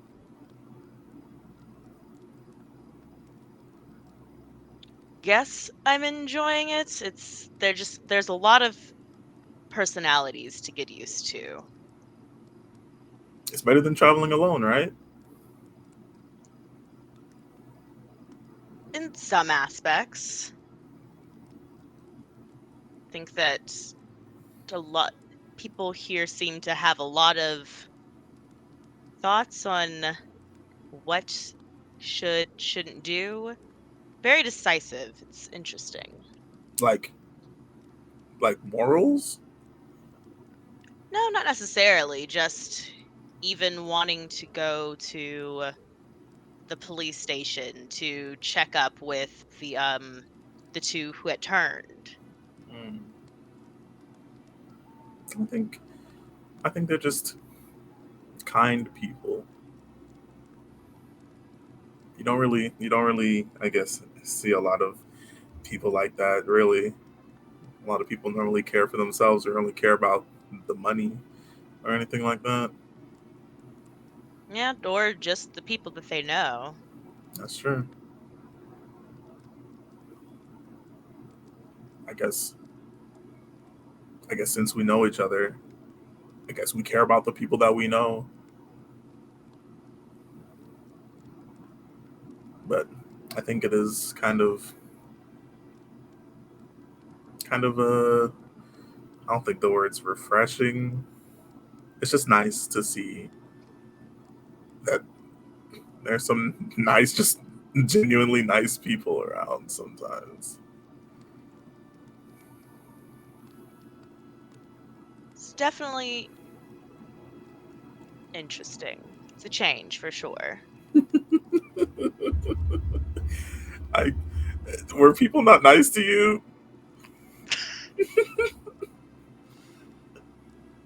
No, not in general. I think did you beat them up? Some of them. I think I think that's fair. You know, if you're being mean to someone, they have the right to retaliate and beat you up. Honestly, Yeah, that's kind of how I was raised. okay, cool. That sounds like a good upbringing. I don't know your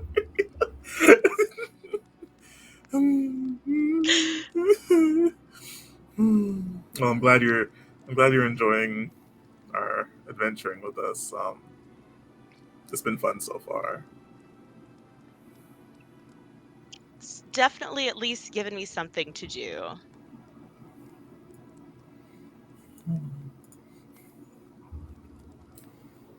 Amazing. Can I get one or both of you to make your perception checks, please?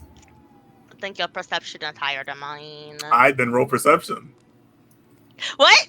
Roll perception. Let's go. That's backwards. Nah. What Nah. is it?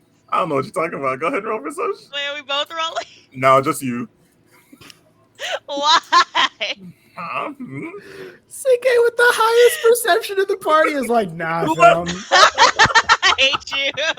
Calesta caught up in just a very nice, sweet conversation with a friend. And with that, you're not really paying much attention around you as the sun rises. But, Wellen, after you go to sleep on your watch,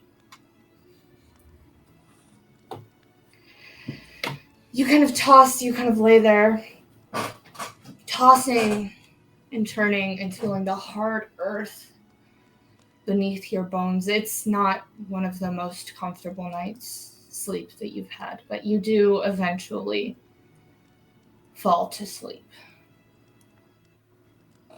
And as you do, you kind of fall and then you wake up because your throat is dry.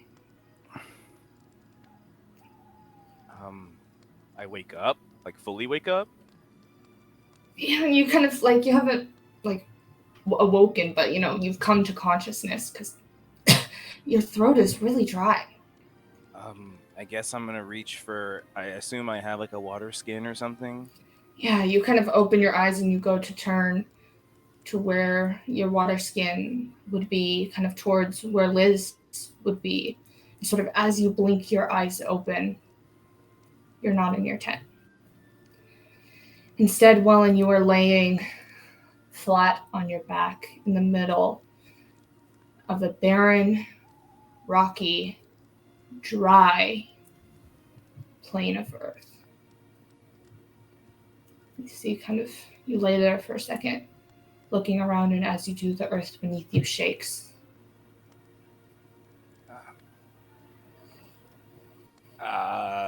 Is it? Am I like on sand? You said there's just rocky earth, like earth, like it's like rocky, dusty, dry earth. I guess I'm gonna get up and run. I'm just gonna like run in like forward in a direction away from whatever I feel like the rumbling is. As you run and sort of summon your strength, getting your wits about you quickly, as you wake up wherever you're at, you look around and you see off far on the horizon these gigantic palatial mountaintops that just rise up into the sky for as high as you can see. And you look behind you and you see a deep canyon, broken, shattered in the earth. And as you're running, you feel the earth rumbling underneath your feet. And you run forward and you kind of make a dexterity saving throw. Oh, Jesus. Oh, I'm in a dream. No one ever succeeds in dreams. Hey. But I'm okay. You jump just barely out of the way as this geyser of hot gas breaks up through a new crevice in the earth that has broken through with these rumblings, and you keep running, and these crevices and these geysers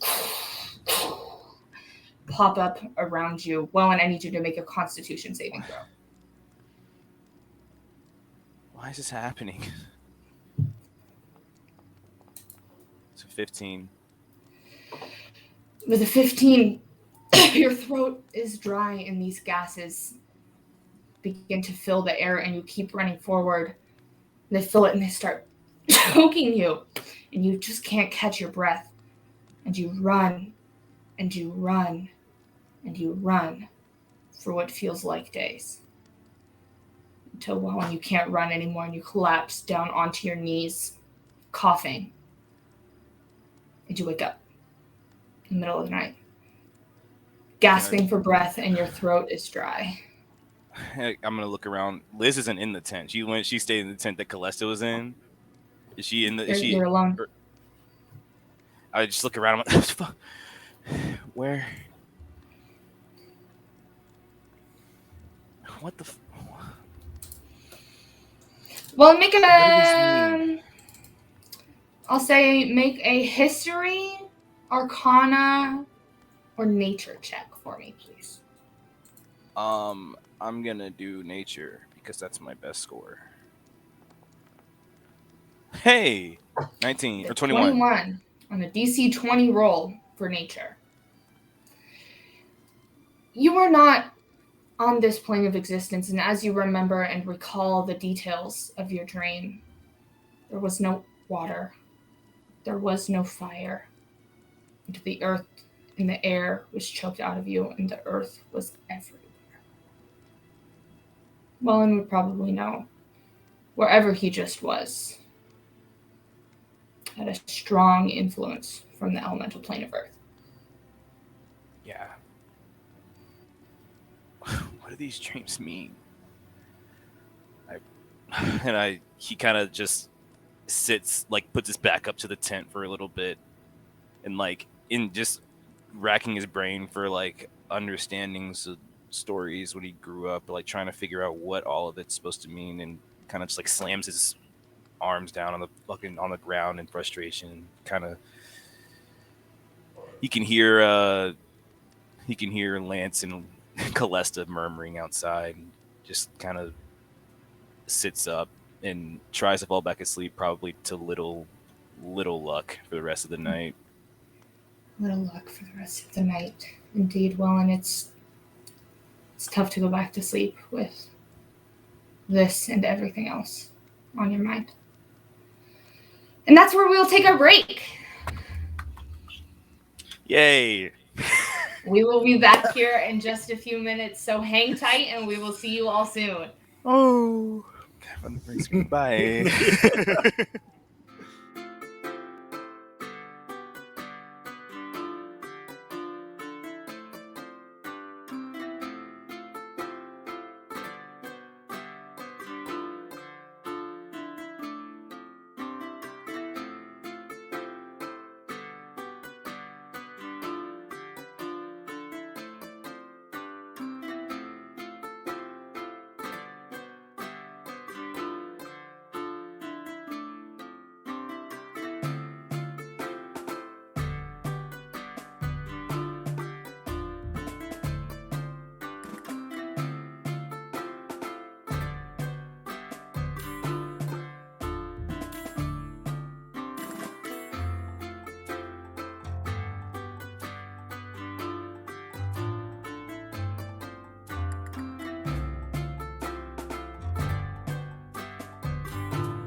Hello and welcome back.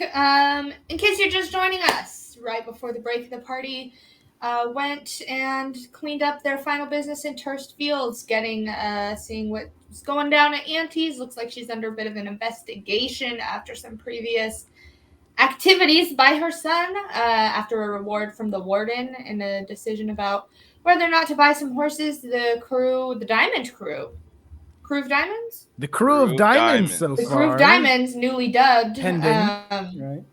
Yeah, pending with parentheses, little question mark at the end of it. Mm-hmm.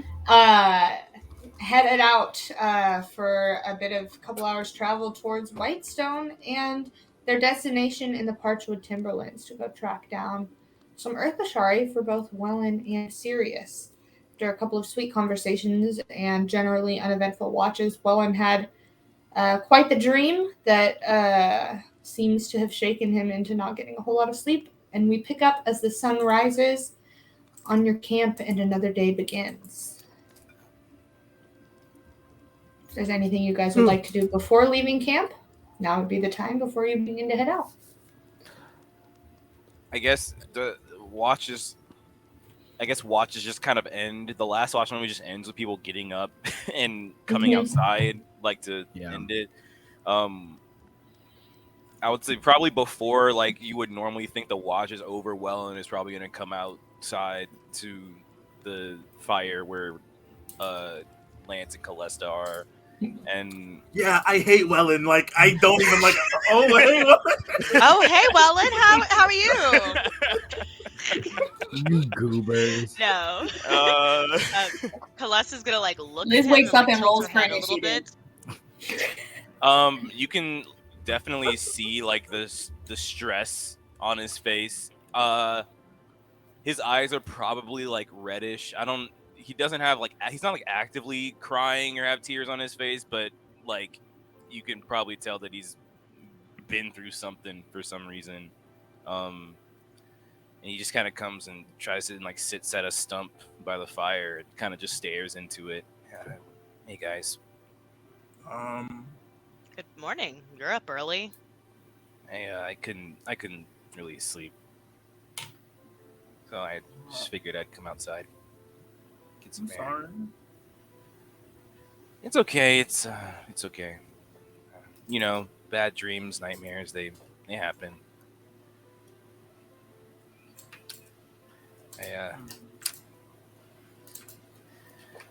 How was the stream? It's nice and calming. Yeah, it's just good now. It's kind of quiet actually, and it is calming. It Yeah. is.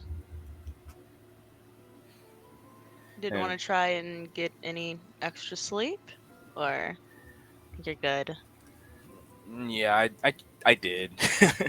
didn't really work out. Do you think where we're going to possibly get a cure for you will help you sleep? Yeah, was it pain that like kept you up afterwards? No, just the dream kind of freaked me out, and I'm one of those like overthinker guys, you know. What does this mean kind of thing. I don't know. I'm sorry. But I can imagine that it's hard. I mean, yeah, I guess it's not, and maybe everyone doesn't believe this, but where I come from, for the Ashari, in a lot of cases, dreams can end up being not prophetic so much as, you know, in our connections with nature and our connection, dreams, like, I don't know how to explain it. It's really hard to explain, but they matter, I guess. Mm-hmm. At least we believe they do. No offense to your beliefs, but I really hope that's not true. I mean, you know, things can go Just- either way. Yeah. I've got personal experience that suggests that, you know, they matter at least a little bit, sometimes in ways you can't understand or predict. But through the right lens, sometimes you can figure out, maybe it's telling you something that happened to you or something that will, or maybe it's not even related to you.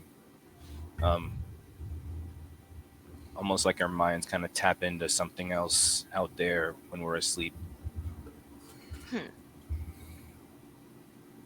But yeah, this one was just particularly not fun and kind of sent me spiraling a little bit. So I just wanted to come outside where I could breathe easier, open air. Do you want to talk about it? Do you want a hug? Yeah. He's gonna get up and kind of walk over. He's gonna definitely hug him. Be like, I'm sorry, you can't sleep. Thanks. You kind of feel his shoulders like very tensed up and kind of like he's doing like he's trying to. You can feel his breath like against your like maybe waist. I guess is how tall you are. My belly feels, button. Yeah, and his shoulders kind of rest down a little bit. Thanks. Mhm.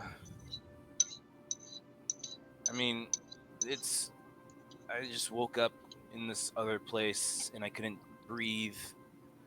And like the earth was falling out around me, and it was terrifying. It felt like I was there for a really long time. That does sound scary. Yeah. To your first question, I mean, I think I'll sleep better for the most part. After we can find Apostos, if he can cure my slate fever, Mhm. the amulet he didn't give it to me. The amulet I got back in on the other continent. I forgot the name of the city. I'm sorry. Yeah, that amulet that I got, it suppresses it so I'm not, dying, but my bones, my back aches, when I wake up a lot. So hopefully when we cure that, those things would be better. The dreams, I don't know how much I can do about. Do they have any spells or potions that stop dreams? I don't know. Actually, that's a good question. I've never heard of that. I know there's, spells where you can like manipulate dreams. Like some people can manipulate other people's dreams or kind of detect people's thoughts, but I don't know about suppressing them necessarily. Interesting. But I mean, I'm sure there's like some type of leaf or something that knocks you out when you smoke it and you don't dream, but not one that I've come across at least. You could just keep trying them. Lance is gonna pick up a leaf off the ground and be like, how do I smoke it? I don't think that kind of leaf is what we're looking for. Usually they grow in like Oh. bushes and they have a specific shape. And there's ways you can tell whether something's got, effects. Oh, you could you could be like a doctor. I mean, in a way, that's kind of what I did a little bit. I I understand. I have like a pretty solid understanding of nature enough for pulling together poultices and identifying herbs for curative or poisonous purposes or even just edible purposes. One of the things I picked up back home. That's really cool. Thanks.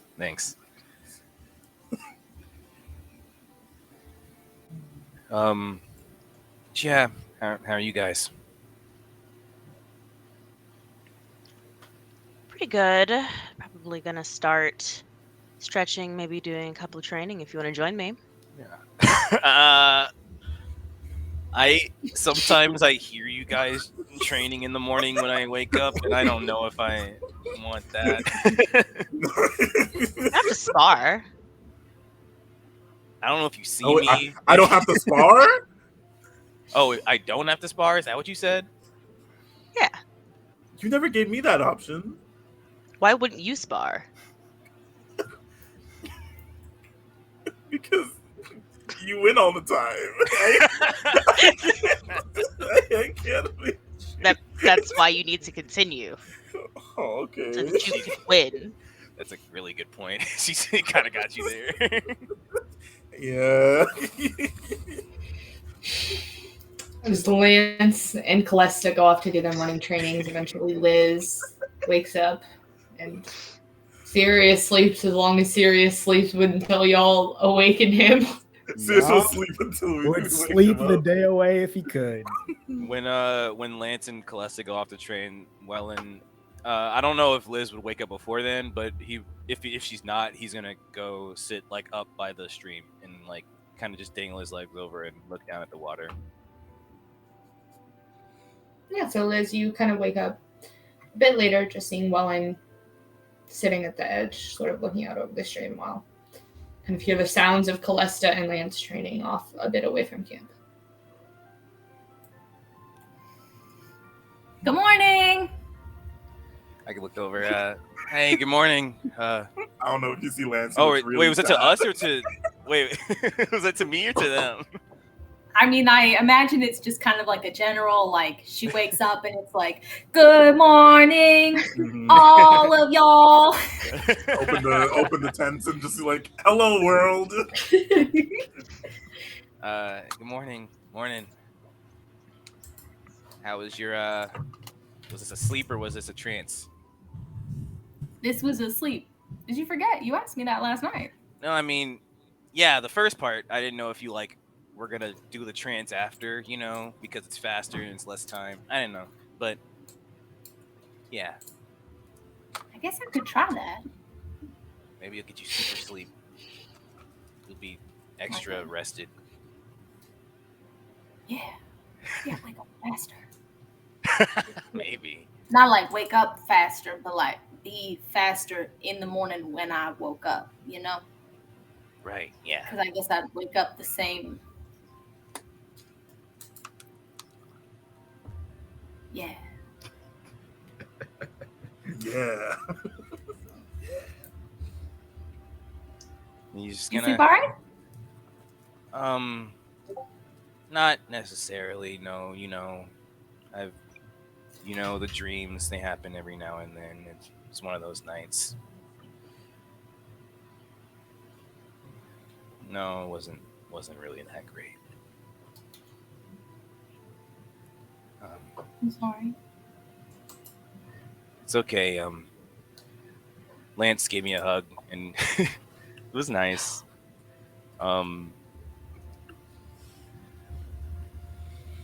they just I got to get up and chat with them as they finished their watch out because I couldn't really go back to sleep afterwards.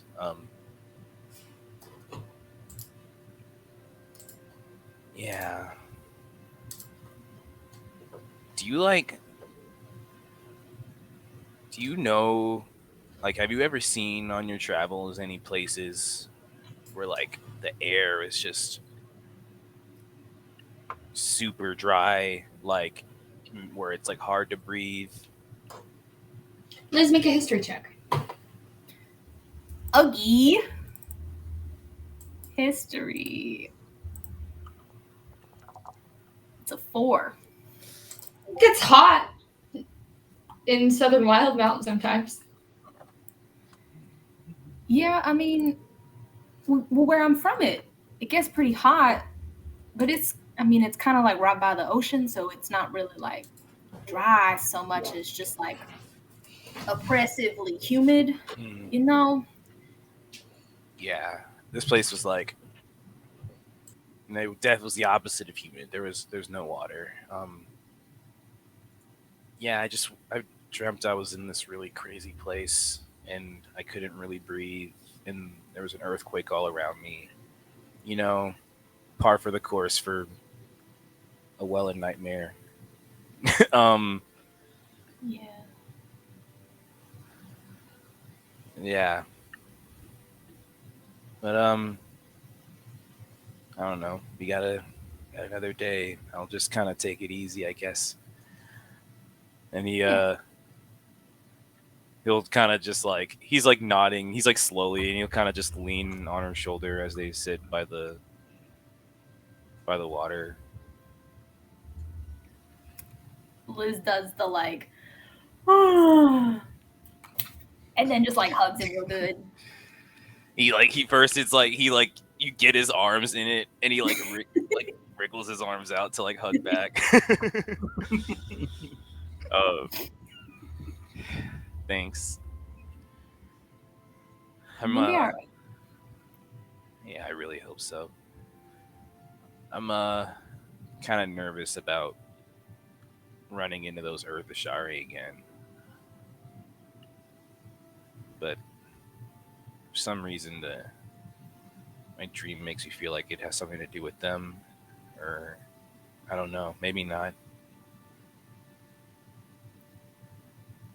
Well, I suppose the sooner we get moving, the sooner you can get there and ask them. Yeah, that makes sense. You gotta keep moving, you know. You're right. You're definitely right. He as they're still not, he's like, don't want to move yet though. He's gonna kind of just chill. Hear you? I meant more so I'm just rather take a rest, you know, for a second. Yeah. Sirius isn't up yet. No reason to, you know, get packed up yet. Yeah, I was gonna say, even after he wakes up, you know, it's gonna be another 35 minutes before we can do anything. And you two kind of just sit there taking in the morning. Somebody eventually wakes Sirius up and you all pack up your things and continue on for another day's travel. Can I get the first roll, private GM D20 roll, please? It's not me. I did it yesterday. I do. To make a profit. Oh, we're on a road now. Uh-oh. Long rest. I didn't even think about that. All right. The morning sun occasionally peeking through the branching treetops above you as you continue forward. They gets more and more crowded around the road with the trees as you go deeper and deeper into the forest, but you have a relatively uneventful morning. Anything anybody would like to do as you all are traveling?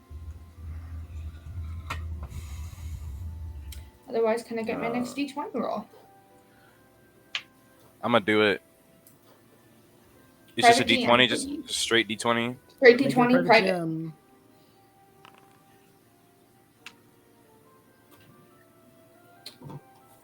Okay. Anything you guys would like to do as the sun rises in the sky, sort of minimizing the shadows on the ground? We on the road. We moving.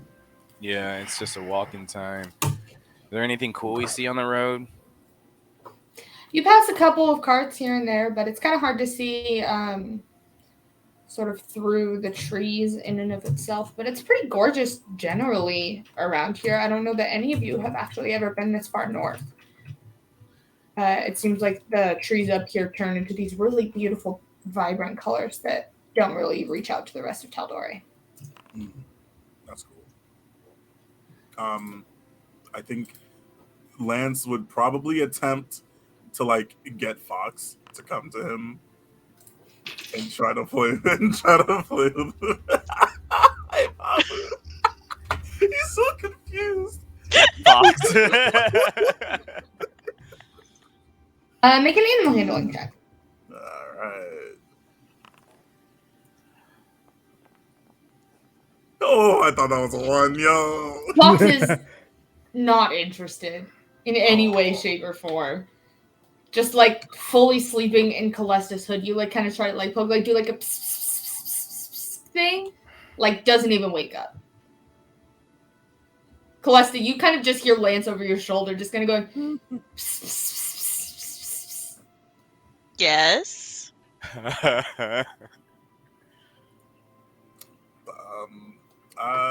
Nothing. He's just kind of shimmies around the group. Hey.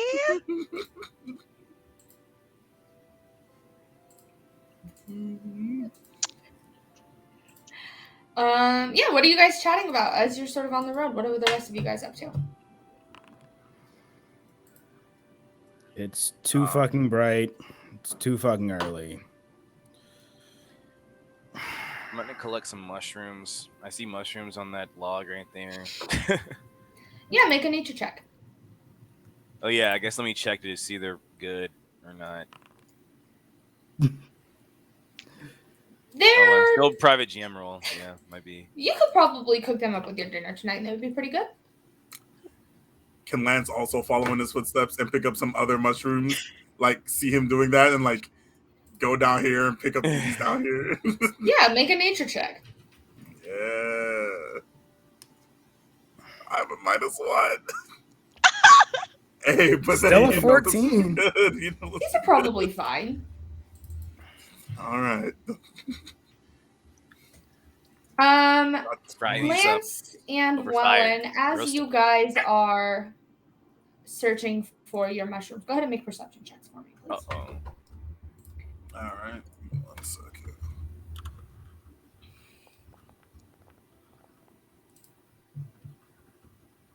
Before Wellen takes off, he spots the mushrooms before he goes to get them. On the way, he turns to Lizzie. He's like, "Look, we can roast these for dinner."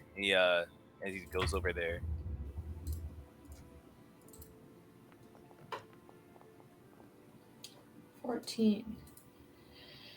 Wellen, you notice sort of as you are picking up these mushrooms, there's kind of some bones on the side of the road.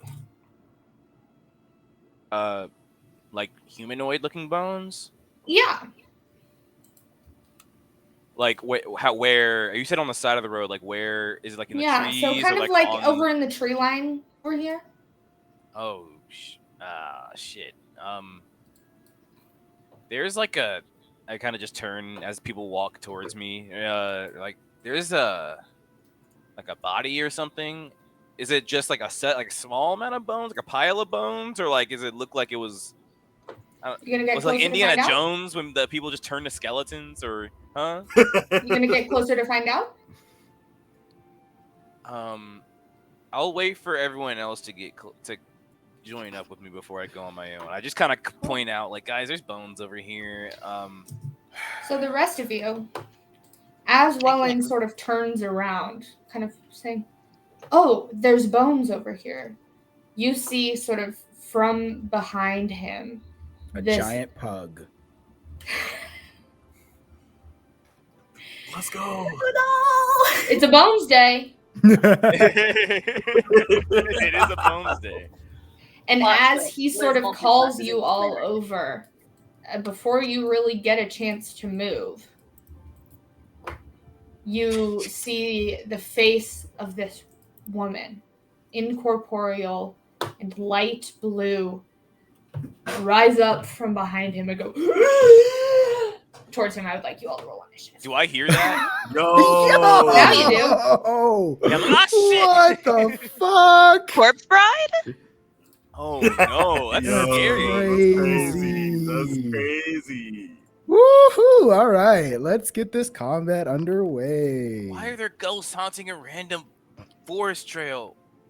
It's a good thing this There ghost is rolled like there is a shit. dead body right there, so or bones. Oh, right. Let's go. Ghost going last.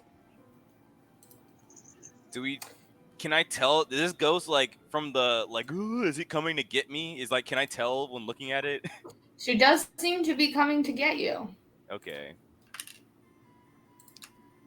Going to start us off at the top of the initiative order with Wellen, as you kind of see the look on everybody's faces and go turn around and see this figure. What? Ow, shit! God, none of my spells are good for a ghost. I don't have Moonbeam equipped. Shit, I don't have any of my combat spells really equipped. I guess I'm gonna try and Burning Hands it. That's like the only thing I can think of. Oh, that's gonna set the forest on fire. I'm not gonna Burning Hands. I'm gonna just run. One's just gonna run because he doesn't know what to do. He's gonna like take a retreat from it and I can't move right now. Game's paused.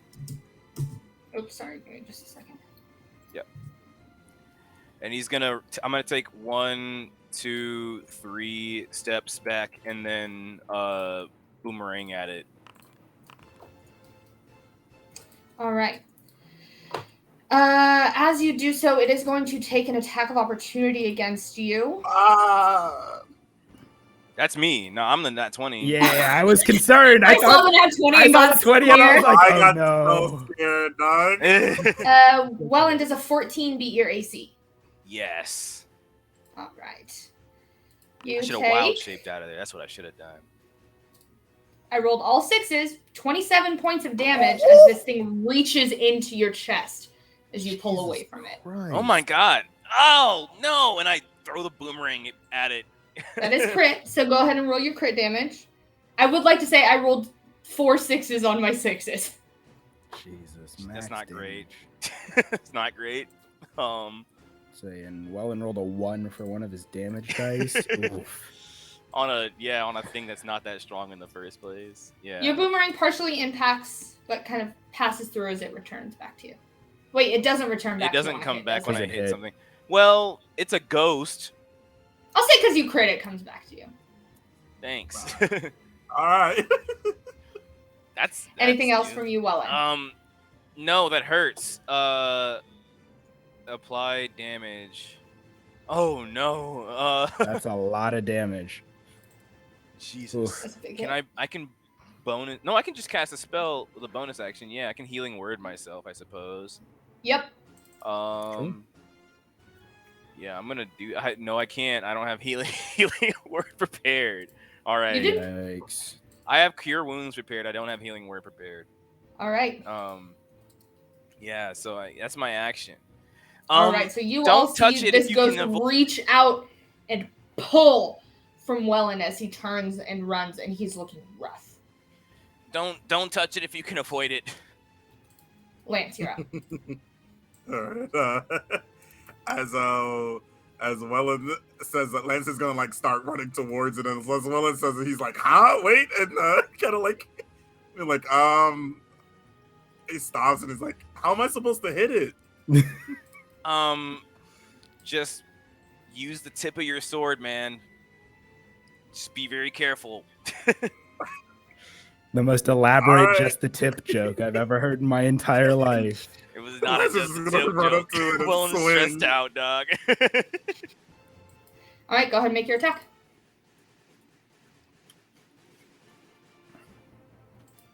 Okay. Sorry, I got distracted by the drums in the background. It's good time. This thing's not even in the initiative. Where? Oh, it is. Sorry. Okay. I'm sorry, Lance. What did you roll? I rolled 13. 13 is gonna hit. Ooh, 13 will okay. hit. That's All good. right. Okay. Damage. Yeah. Normal. Ooh, that's good damage. 11 points. 11 points as you slash into it. Anything else from you, my friend?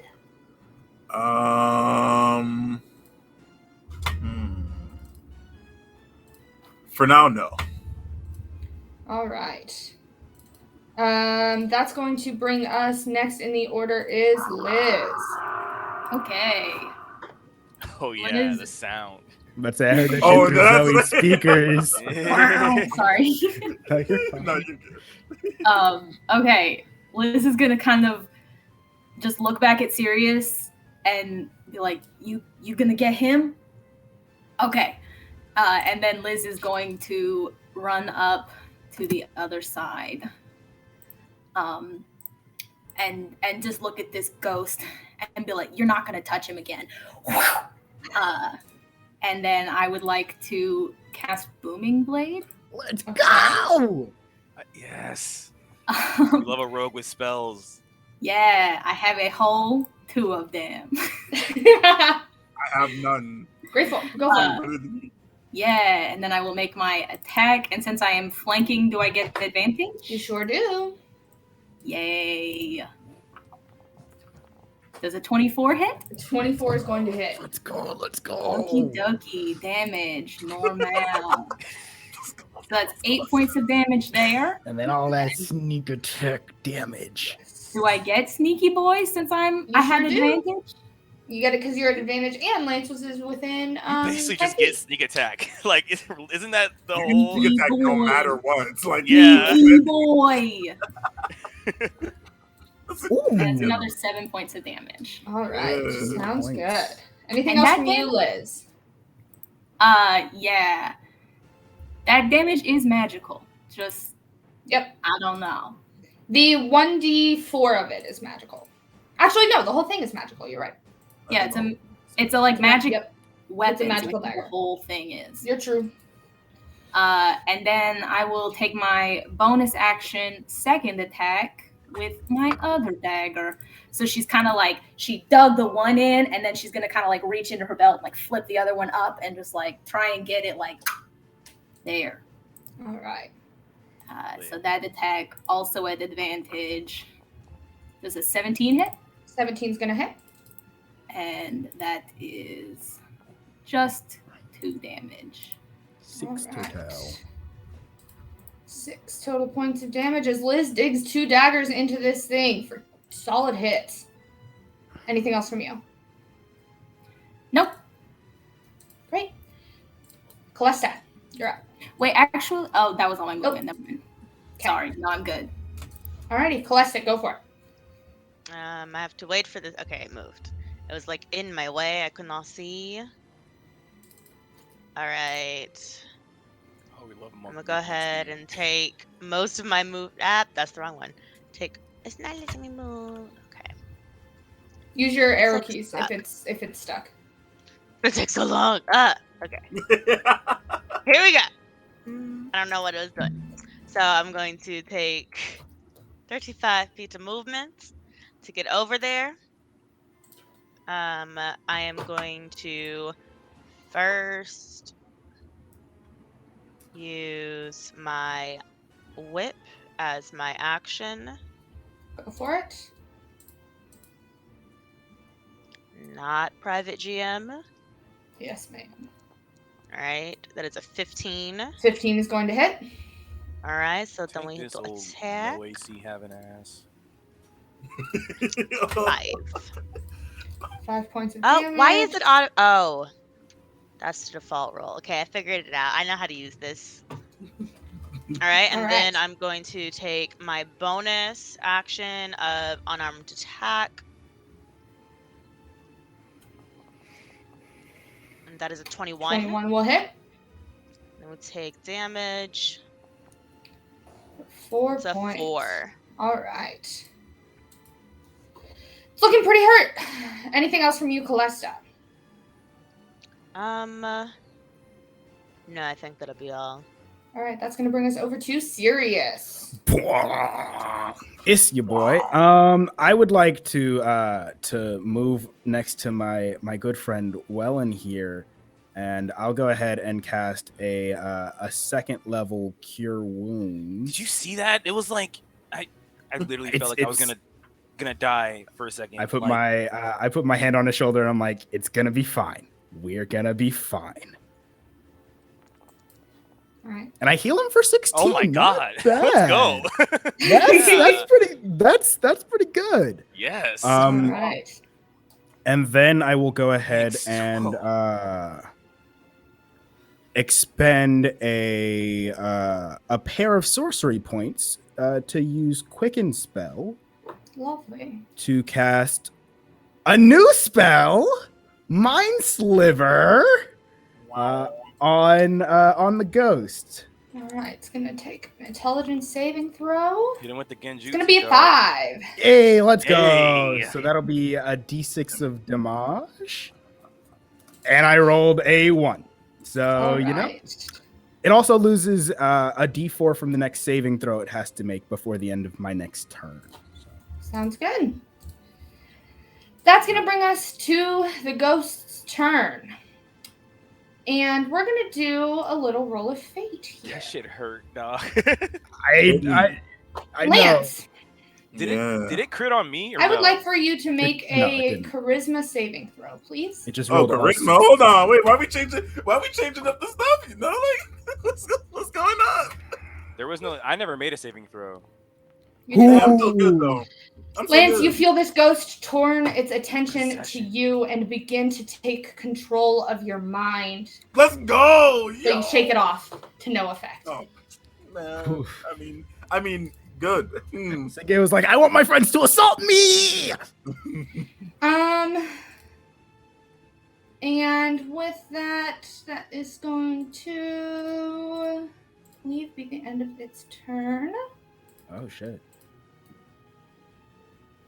Yeah. You ain't gonna move. You ain't gonna move. It ain't got an action?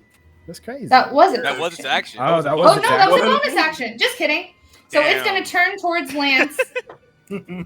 Sorry, guys. Tried to do this. See that it was not successful, and it's going to vanish. You guys do not see it anymore.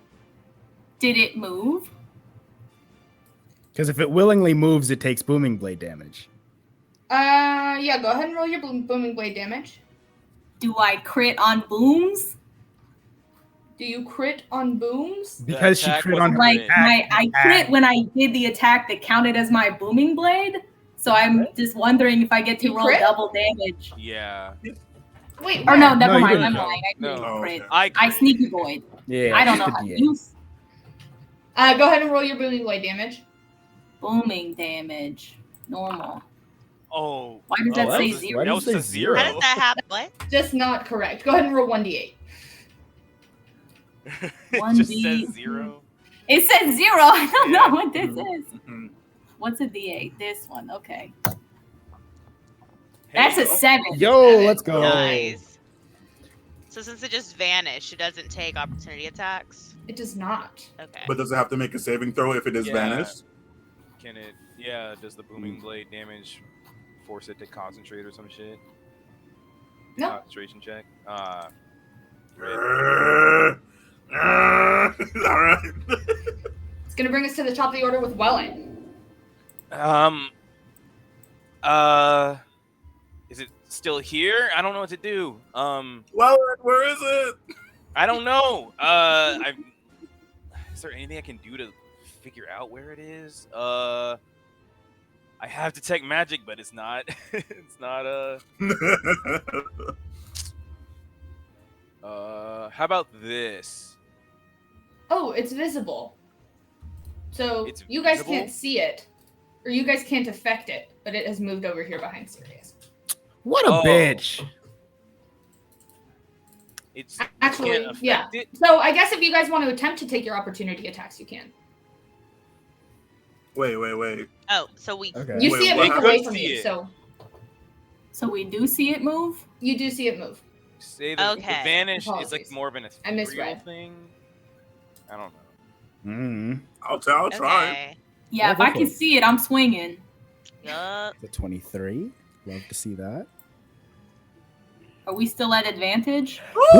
Crit. Ooh, Are we still at The advantage? craziest 'cause thing he's is all these moving? rules are not going to matter because Oh, really just that's true. can't do anything to it. Hang on, don't roll your Stop. damage yet. Oh, my bad. I don't think you get advantage from opportunity attacks. Okay. Cool. Oof. All It's right. a- Unfortunate. All of you swing Calesta looking like you're going to line up a particularly good hit, but you all go straight through it as if it's not physically Dang. present. Ah. Look at each other like, huh? What? Do I accidentally whack someone in the face? No, you barely avoid it, Oh, critting dang. on a friend. But Wellen, you're up now. So we Apologies, saw I it like misread. fly past all of us around to Sirius. All right, let's try this then, and I'm gonna cast flaming sphere behind it, right here. I don't know if they're just fully impenetrable, but they would have They to don't take a seem to be dexterity. affected. Damn.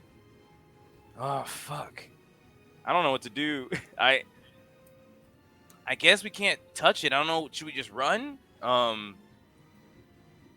And I guess that's the end of my turn. Any movement or bonus action? No. Alright. Yeah, nothing. Well, actually, I can't get him out. It takes an action to bring out Marsh. So yeah, no. All right. It's going to bring us to Lance. All right. So seeing what just happened, Lance is going to run up to it.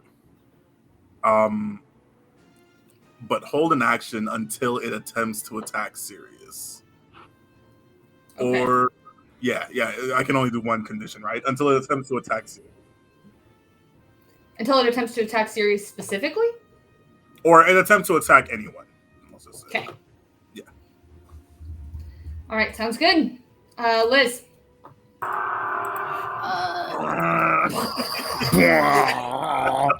Every time. I love it. Liz is gonna be like, that sounds good. That sounds like a good plan.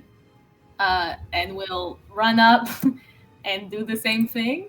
I'll Okay. hold my attack action until it becomes corporeal. Liz doesn't know what that word is, but Sounds good. And you're holding a melee attack? yeah, attack with my Sharpie thing. Sounds good. Calesta, you're up. All right, we're gonna follow suit. We're getting a lot of cardio in today. You're the fastest one of us. Well, I guess Liz is the same. Nah, I think we're equal. No, you're fast. You're the fastest. Your movement Well, speed is 40. You have 40. Oh, You're a I thought monk. yours was 42. Can Liz Nah. also just disengage or like dash as a bonus action? I Only can rogues dash can. as a bonus Yeah. action. I forgot she that I could also can't do use my that. thing. I guess Calesta But she can. can. Yeah, she can do that with a key point. So I guess it's like that's spending a okay. it's not free for I her. will say, Calesta, as you go into that space, you do feel the heat radiating off of the flaming sphere that Wellen summoned behind the ghost. Okay. So you probably don't. Aison, what is the flaming sphere wording? Is it anytime someone enters the space, or is it if they start their turn? If they end their turn there. If they end their turn, yeah. Great. They okay. they have Sounds good. to do a dexterity saving. Yeah. throw. So that. So you want me to probably don't want to stick around right where you're at for very long. Like you could. Wait, how big is the sphere? I It's see been it 5 behind the feet. ghost. It's right of the there, sphere. and every space Okay. directly around it would have to take a saving throw. Okay.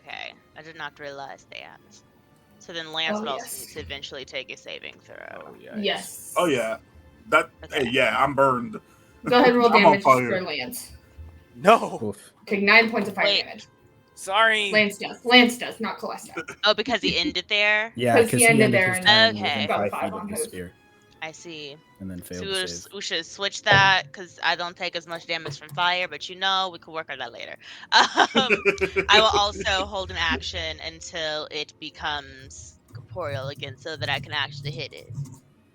Cool, that sounds good. Sirius. I just look around at everybody like, are we not doing anything?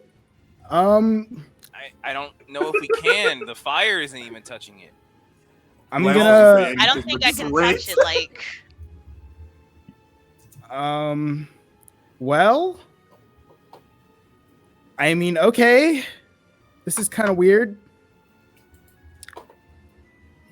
I'll go ahead and use my my action then to cast another Mind Sliver. It does lose a D4 from the saving throw, of course. It does. Unfortunately, you go to thrust out the Mind Sliver spell, and it does not seem So to it's be just effective. invulnerable. Okay. All right. Could be like etherealness or something. Sure. There's etherealness. Oh yeah, I guess it does. You can still see them. That doesn't put them on the ethereal plane. Well, then I'm just gonna, casually back up. Wait. Okay. You got it. All right. And Okay, then Back up. go like here. And then like here. Just like, very cautiously like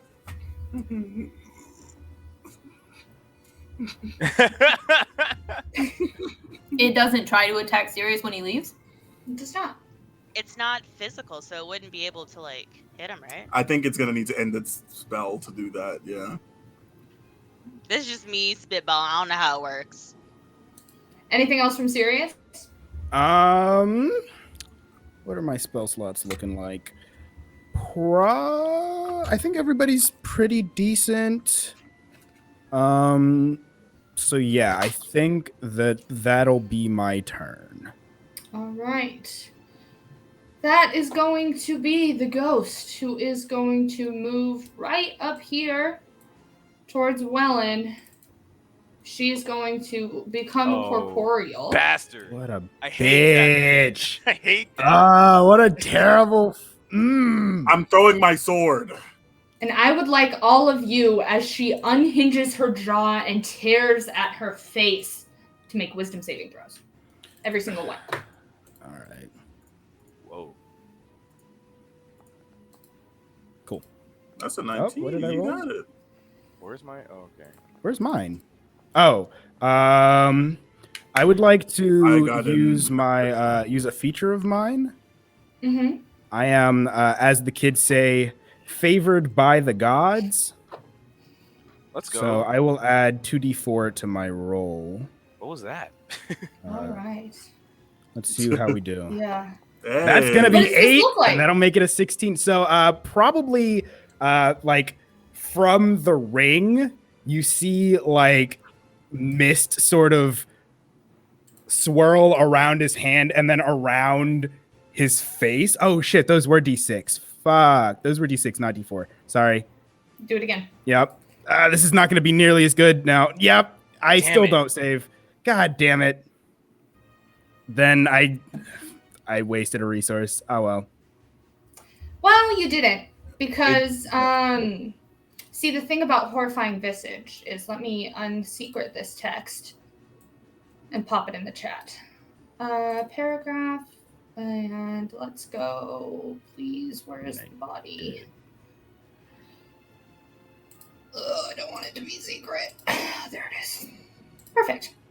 Horrifying Visage. So, Sirius and Lance are both frightened of this creature for 1 Wait a minute. second. But, DC 13, can I not do math?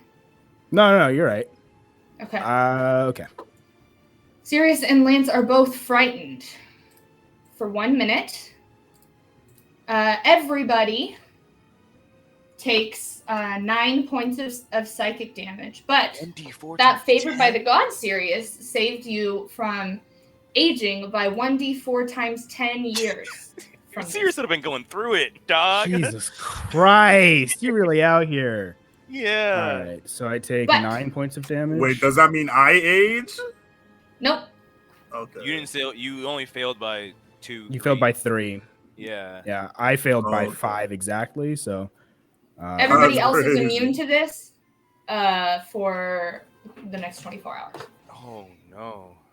But that is going to end its turn, bringing us to Wellen. Wait, you You said said we took everyone? 9 points of damage? Yeah, Everyone takes nine. 9 points of Okay. damage whether or not you succeeded. Did I notice any like shift in its corporealness Yeah, when it it did that? seems to be able to affect you guys by doing this. So that means me and Liz can take our attacks. Neither of you are within range. Calesta is. I am in range. Calesta yeah, is she's within got range. she's You're got right. reach. You're right. All And I'll say, right. Liz, if you want to throw your dagger, you can do it, but it won't return to you like a boomerang will. All right, let's see if we can hit this. And I couldn't throw my sword? You it's could- Oh no! not a you- light you weapon. can't on a Throw my reaction. shield? Captain America. Yeah. An 11 is out going here to playing hit. Hades. Oh, Whoa. nice! Mhm. I thought I was too low. 6. Alright, 6 points of damage. Nice. This thing's looking pretty hurt. Sort of, you see these wounds open up on its incorporeal form as though kind of in the places in which you're striking it, but sort of not, almost as if it's reliving the circumstances in which it became ghostly in and of itself. Wellen, you're up. I'm gonna come around this and then I'm kind of circle it, and then I'm gonna fling my staff like this behind me and call the flaming sphere to ram it. All right, and your flaming sphere can move how many? Like 30, I think. Okay, double check that to be sure, but it will make a dexterity saving throw. Huh? Does moving it next to me hurt me, or is it only ramming? No, it only is when you end your turn there. Yeah. Or if it rams into something. Which is what I'm trying to do. Saving throw. It's gonna be a 12. That is, I don't know. I'm just gonna put it in the chat again. DC no. the 13. You're fine. Cool. Yeah. Great. All right. So go ahead and roll your damage.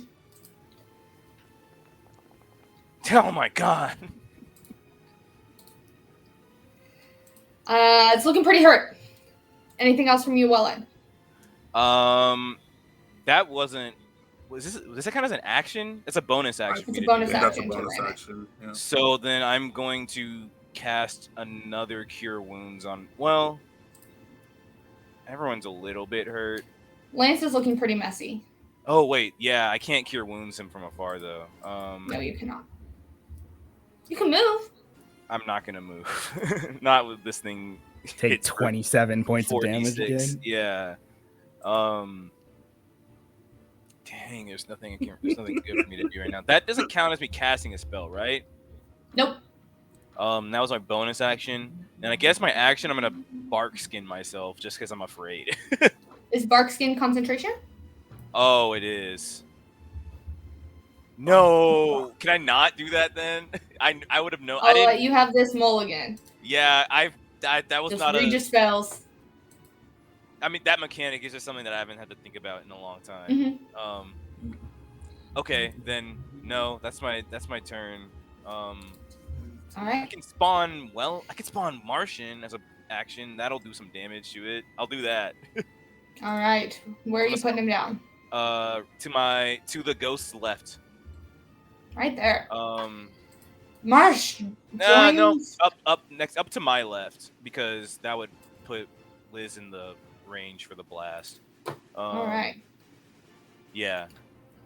And so it needs to make another DC 13 or a Dex saving throw. All right, dexterity saving throw. Natural 20. Oof. Does it take half or no? It just takes no damage. No. Okay. No damage. That sucks. All right.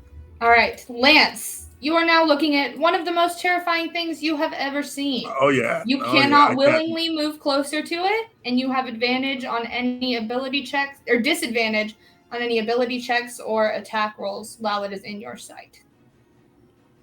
So, I thought I had to move away from it. I thought I had to willingly move away from it. You cannot willingly move closer to it, I do believe. There is another spell that makes you do that. It's not, but the frightened condition doesn't do that. Oh, cool. Yeah, you just cannot move closer to it. Okay.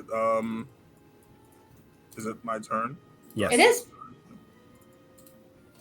Nah. Okay, now I can move my stuff.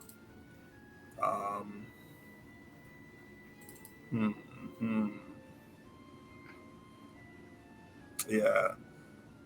Lance is going to be like, look at everybody else in the fight and be like, huh. I kind of like just shimmy over by this tree. And be like, looks behind her as he disappears. It's just like, huh, interesting. Not saying a word to anyone else. He says, go, ghost. At the end of your turn, Lance, if that's all you're going to do, go ahead and make another wisdom saving throw. Cool. Oh, it's every turn? Jesus.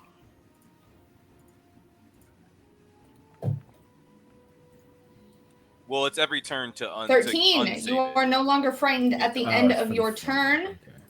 Cool. I said unsaved. Going to bring us to Liz. All right. I know it's my turn. Okay. So Liz is not frightened, so she can do that. So I'm gonna go like around so that I don't run straight into the sphere, but it's gonna kind of come up and kind of like do the like mom thing, where like kind of do the like a seatbelt, like a one arm in front of Wellen, and then other arm, you know, we're gonna stab her. Go for it. So that's that. Regular attack. Yo, let's go. Yeah, 26 is gonna hit. Please kill it. Oh my god. Liz is so good. It's 11 points of damage. You get sneak attack because Wellen And is within sneak 5 boy. feet. Sneakies. I sneak love attack works? sneakies. I always Yeah, forget well, how sneak for attack- Rakish Audacity. Huh? Because of her subclass, she gets sneak attack. She gets sneak attack regular. Just all rogues would get sneak attack right now because there's an ally within 5 feet of the ghost. If Yeah, there was that's no right. one else within Liz's thing, it would be Rakish Audacity then. Yeah, Rakish Audacity is if it's like me 1v1ing the girl on the hill. Yeah. Because it's like, you're an idiot who's going to run into a fight by yourself. Good luck. Go ahead and roll damage. I always forget that you don't need advantage. That's what Mhm. that's yeah. Oh my god. 2 points of sneak attack. Oof. So you just barely. Nope. Liz, Still barely living. how do you want to do this? Okay. 2 points of sneaky boy. Yeah. I think Liz is like, as she's kind of like trying to just like, she knows that she can't like push Wellen away from it because clearly that didn't work the first time. And, you know, but she's kind of like, she's prepping that ability where like she can break away without doing it. So she's like readying that. And like, as she's like going up to stab it, she kind of just like does that little like cock back. So she's almost like pulling it towards her. And just like, Yeah, as your dagger slashes up the throat, but you watch as you hit this mortal blow, and she doesn't strike where your dagger is. She actually grabs at her stomach. And the ghost fades away. And we're out of initiative.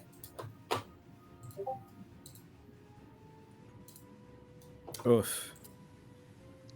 That are you okay? yeah. I am now. Yeah. I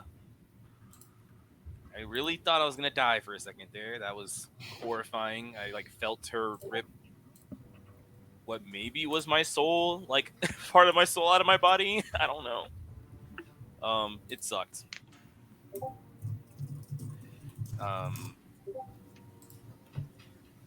Can I roll a wisdom save to see if I'm still frightened? Oh yeah. Yeah. You would roll a wisdom save right about now. Normal. Still Oh, scaredy Still boy.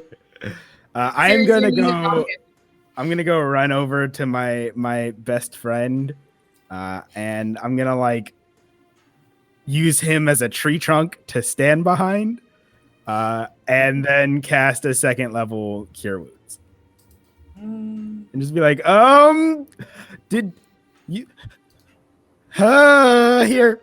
Woo! Jesus, Sirius really is. That's on the a 20. Really Take your on the 20 healing, bestie. That'll put me Out on you mine. are. grind. Thanks for the assist. That was. Whoo. Okay, we're really enduring trauma today, I guess. Wow. Seriously, you just kind of hide behind Lance for about a minute or so before you finally just.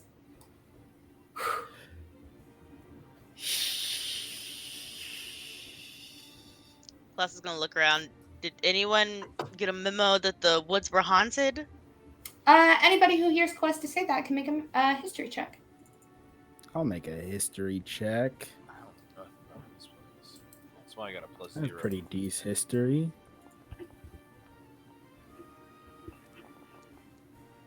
Except when I roll a 3. Oh no. Jesus Oof. Christ. Lance is somehow Calesta- still Born the in smartest this spot, of us. actually. I was born. He was born on that log. He was born underneath that tree trunk with mushrooms. Riley thought no one had been up this far up north, but she missed that part of the backstory. Calesta, are you gonna roll a history check? Oh, I didn't know. I thought you said anyone who heard it. I guess I heard myself. can You hear heard yourself. right? You kind of had the thought occur to you. You have ears? Do I? It's at least hidden by my hair. So, Lance, you remember kind of when you were growing up, one of the sort of groups that you often would hear about in the arms of Amon, these sort of legendary heroes called Vox Machina. And one of their kind of greatest triumphs of the land was the defeat of Lord and Lady Briarwood, who were the old Lord and Lady of Whitestone, who sort of took over the history from took over the city from one of the members of Vox Machina. And you remember hearing stories about how Lady Briarwood in particular was a very, very strong necromancer who sort of corrupted the land around Whitestone. And to this day, it is still recovering. So you do hear often of ghosts and zombies and skeletons in general, kind of residual necromantic energies around both the Parchwood Timberlands and maybe even in the city of Whitestone itself. Ooh. Okay, I guess as Calesta says that, Lance is going to walk up from being terrified. Assuming Sirius. I'll shimmy along behind him. Imagine you just like holding on to his shirt. Yeah, holding on to me. Oh, absolutely, like a kid with his mom, just like. And Lance is gonna be like, "Well, I've heard stories, but I've never been up here to confirm them myself. Apparently, this place is still haunted from a lot of things that happened ago. I thought they were all, fairy tales. Yeah, it was like 30 years ago. It was a long time ago that all of that happened. So it was kind of stories from when you were a kid, kind of like, you better stay in your bed at night or Lady Briarwood's going to come suck the soul out of your body. Yo! Traumatizing kids. But I guess we now know that we have to be careful around here. Huh. Yeah, My brother came up with a lot of weird stories about this place, but never that one. You have a brother? You have a brother? I have 4 siblings. Oh, hold on. interesting. So you said, let me get my notes.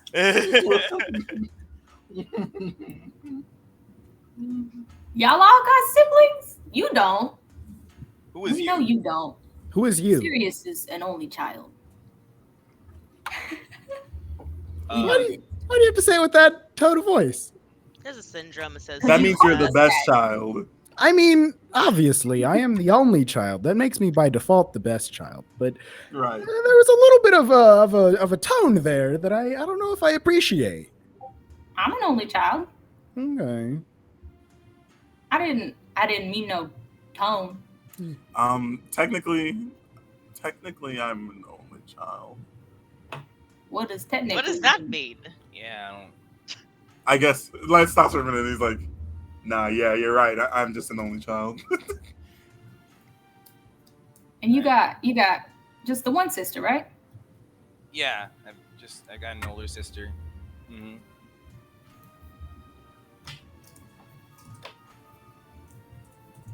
So, Calesta, you have 4 siblings?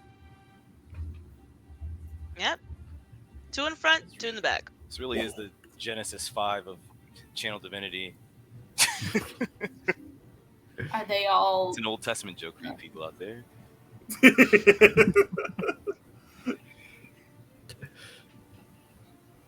They all monastery types? Not at all. You see him often? When was the last time you saw him? What year is it? As we're talking, in a while. I want to take Marsh back. Divergence. It's been a while. Oh. Sorry for pulling you out for such a short time. I really just needed your help for a second there. I come and bring him back in. Yeah, Marsh kind of goes. Just imagine Fox like peeking out of like Calesta's hair, where he's hiding from the ghost. I don't know how he did on his wisdom saving throw, but amazing. Well, as you all sort of collect yourselves and continue on down the road, that's where we'll pick up next time. A perfect 3 hours on the dot. Let's go. Nice. Well done. Oh, we're the time masters. Thank you all so much for joining us. It's good to be back. Stay tuned to our socials for when our next stream is with Thanksgiving and the rest of the holidays coming up, I imagine we might be a little bit irregular again, but we'll see you when we see you. Thank you so much for joining us. And are we going to go hang out with another group, or are we headed to Discord? Yeah, we've got a TPK roleplay queued up to raid. All right, let's go check out what TPK Roleplay has got going on, and we'll see you guys real soon. Thanks, y'all.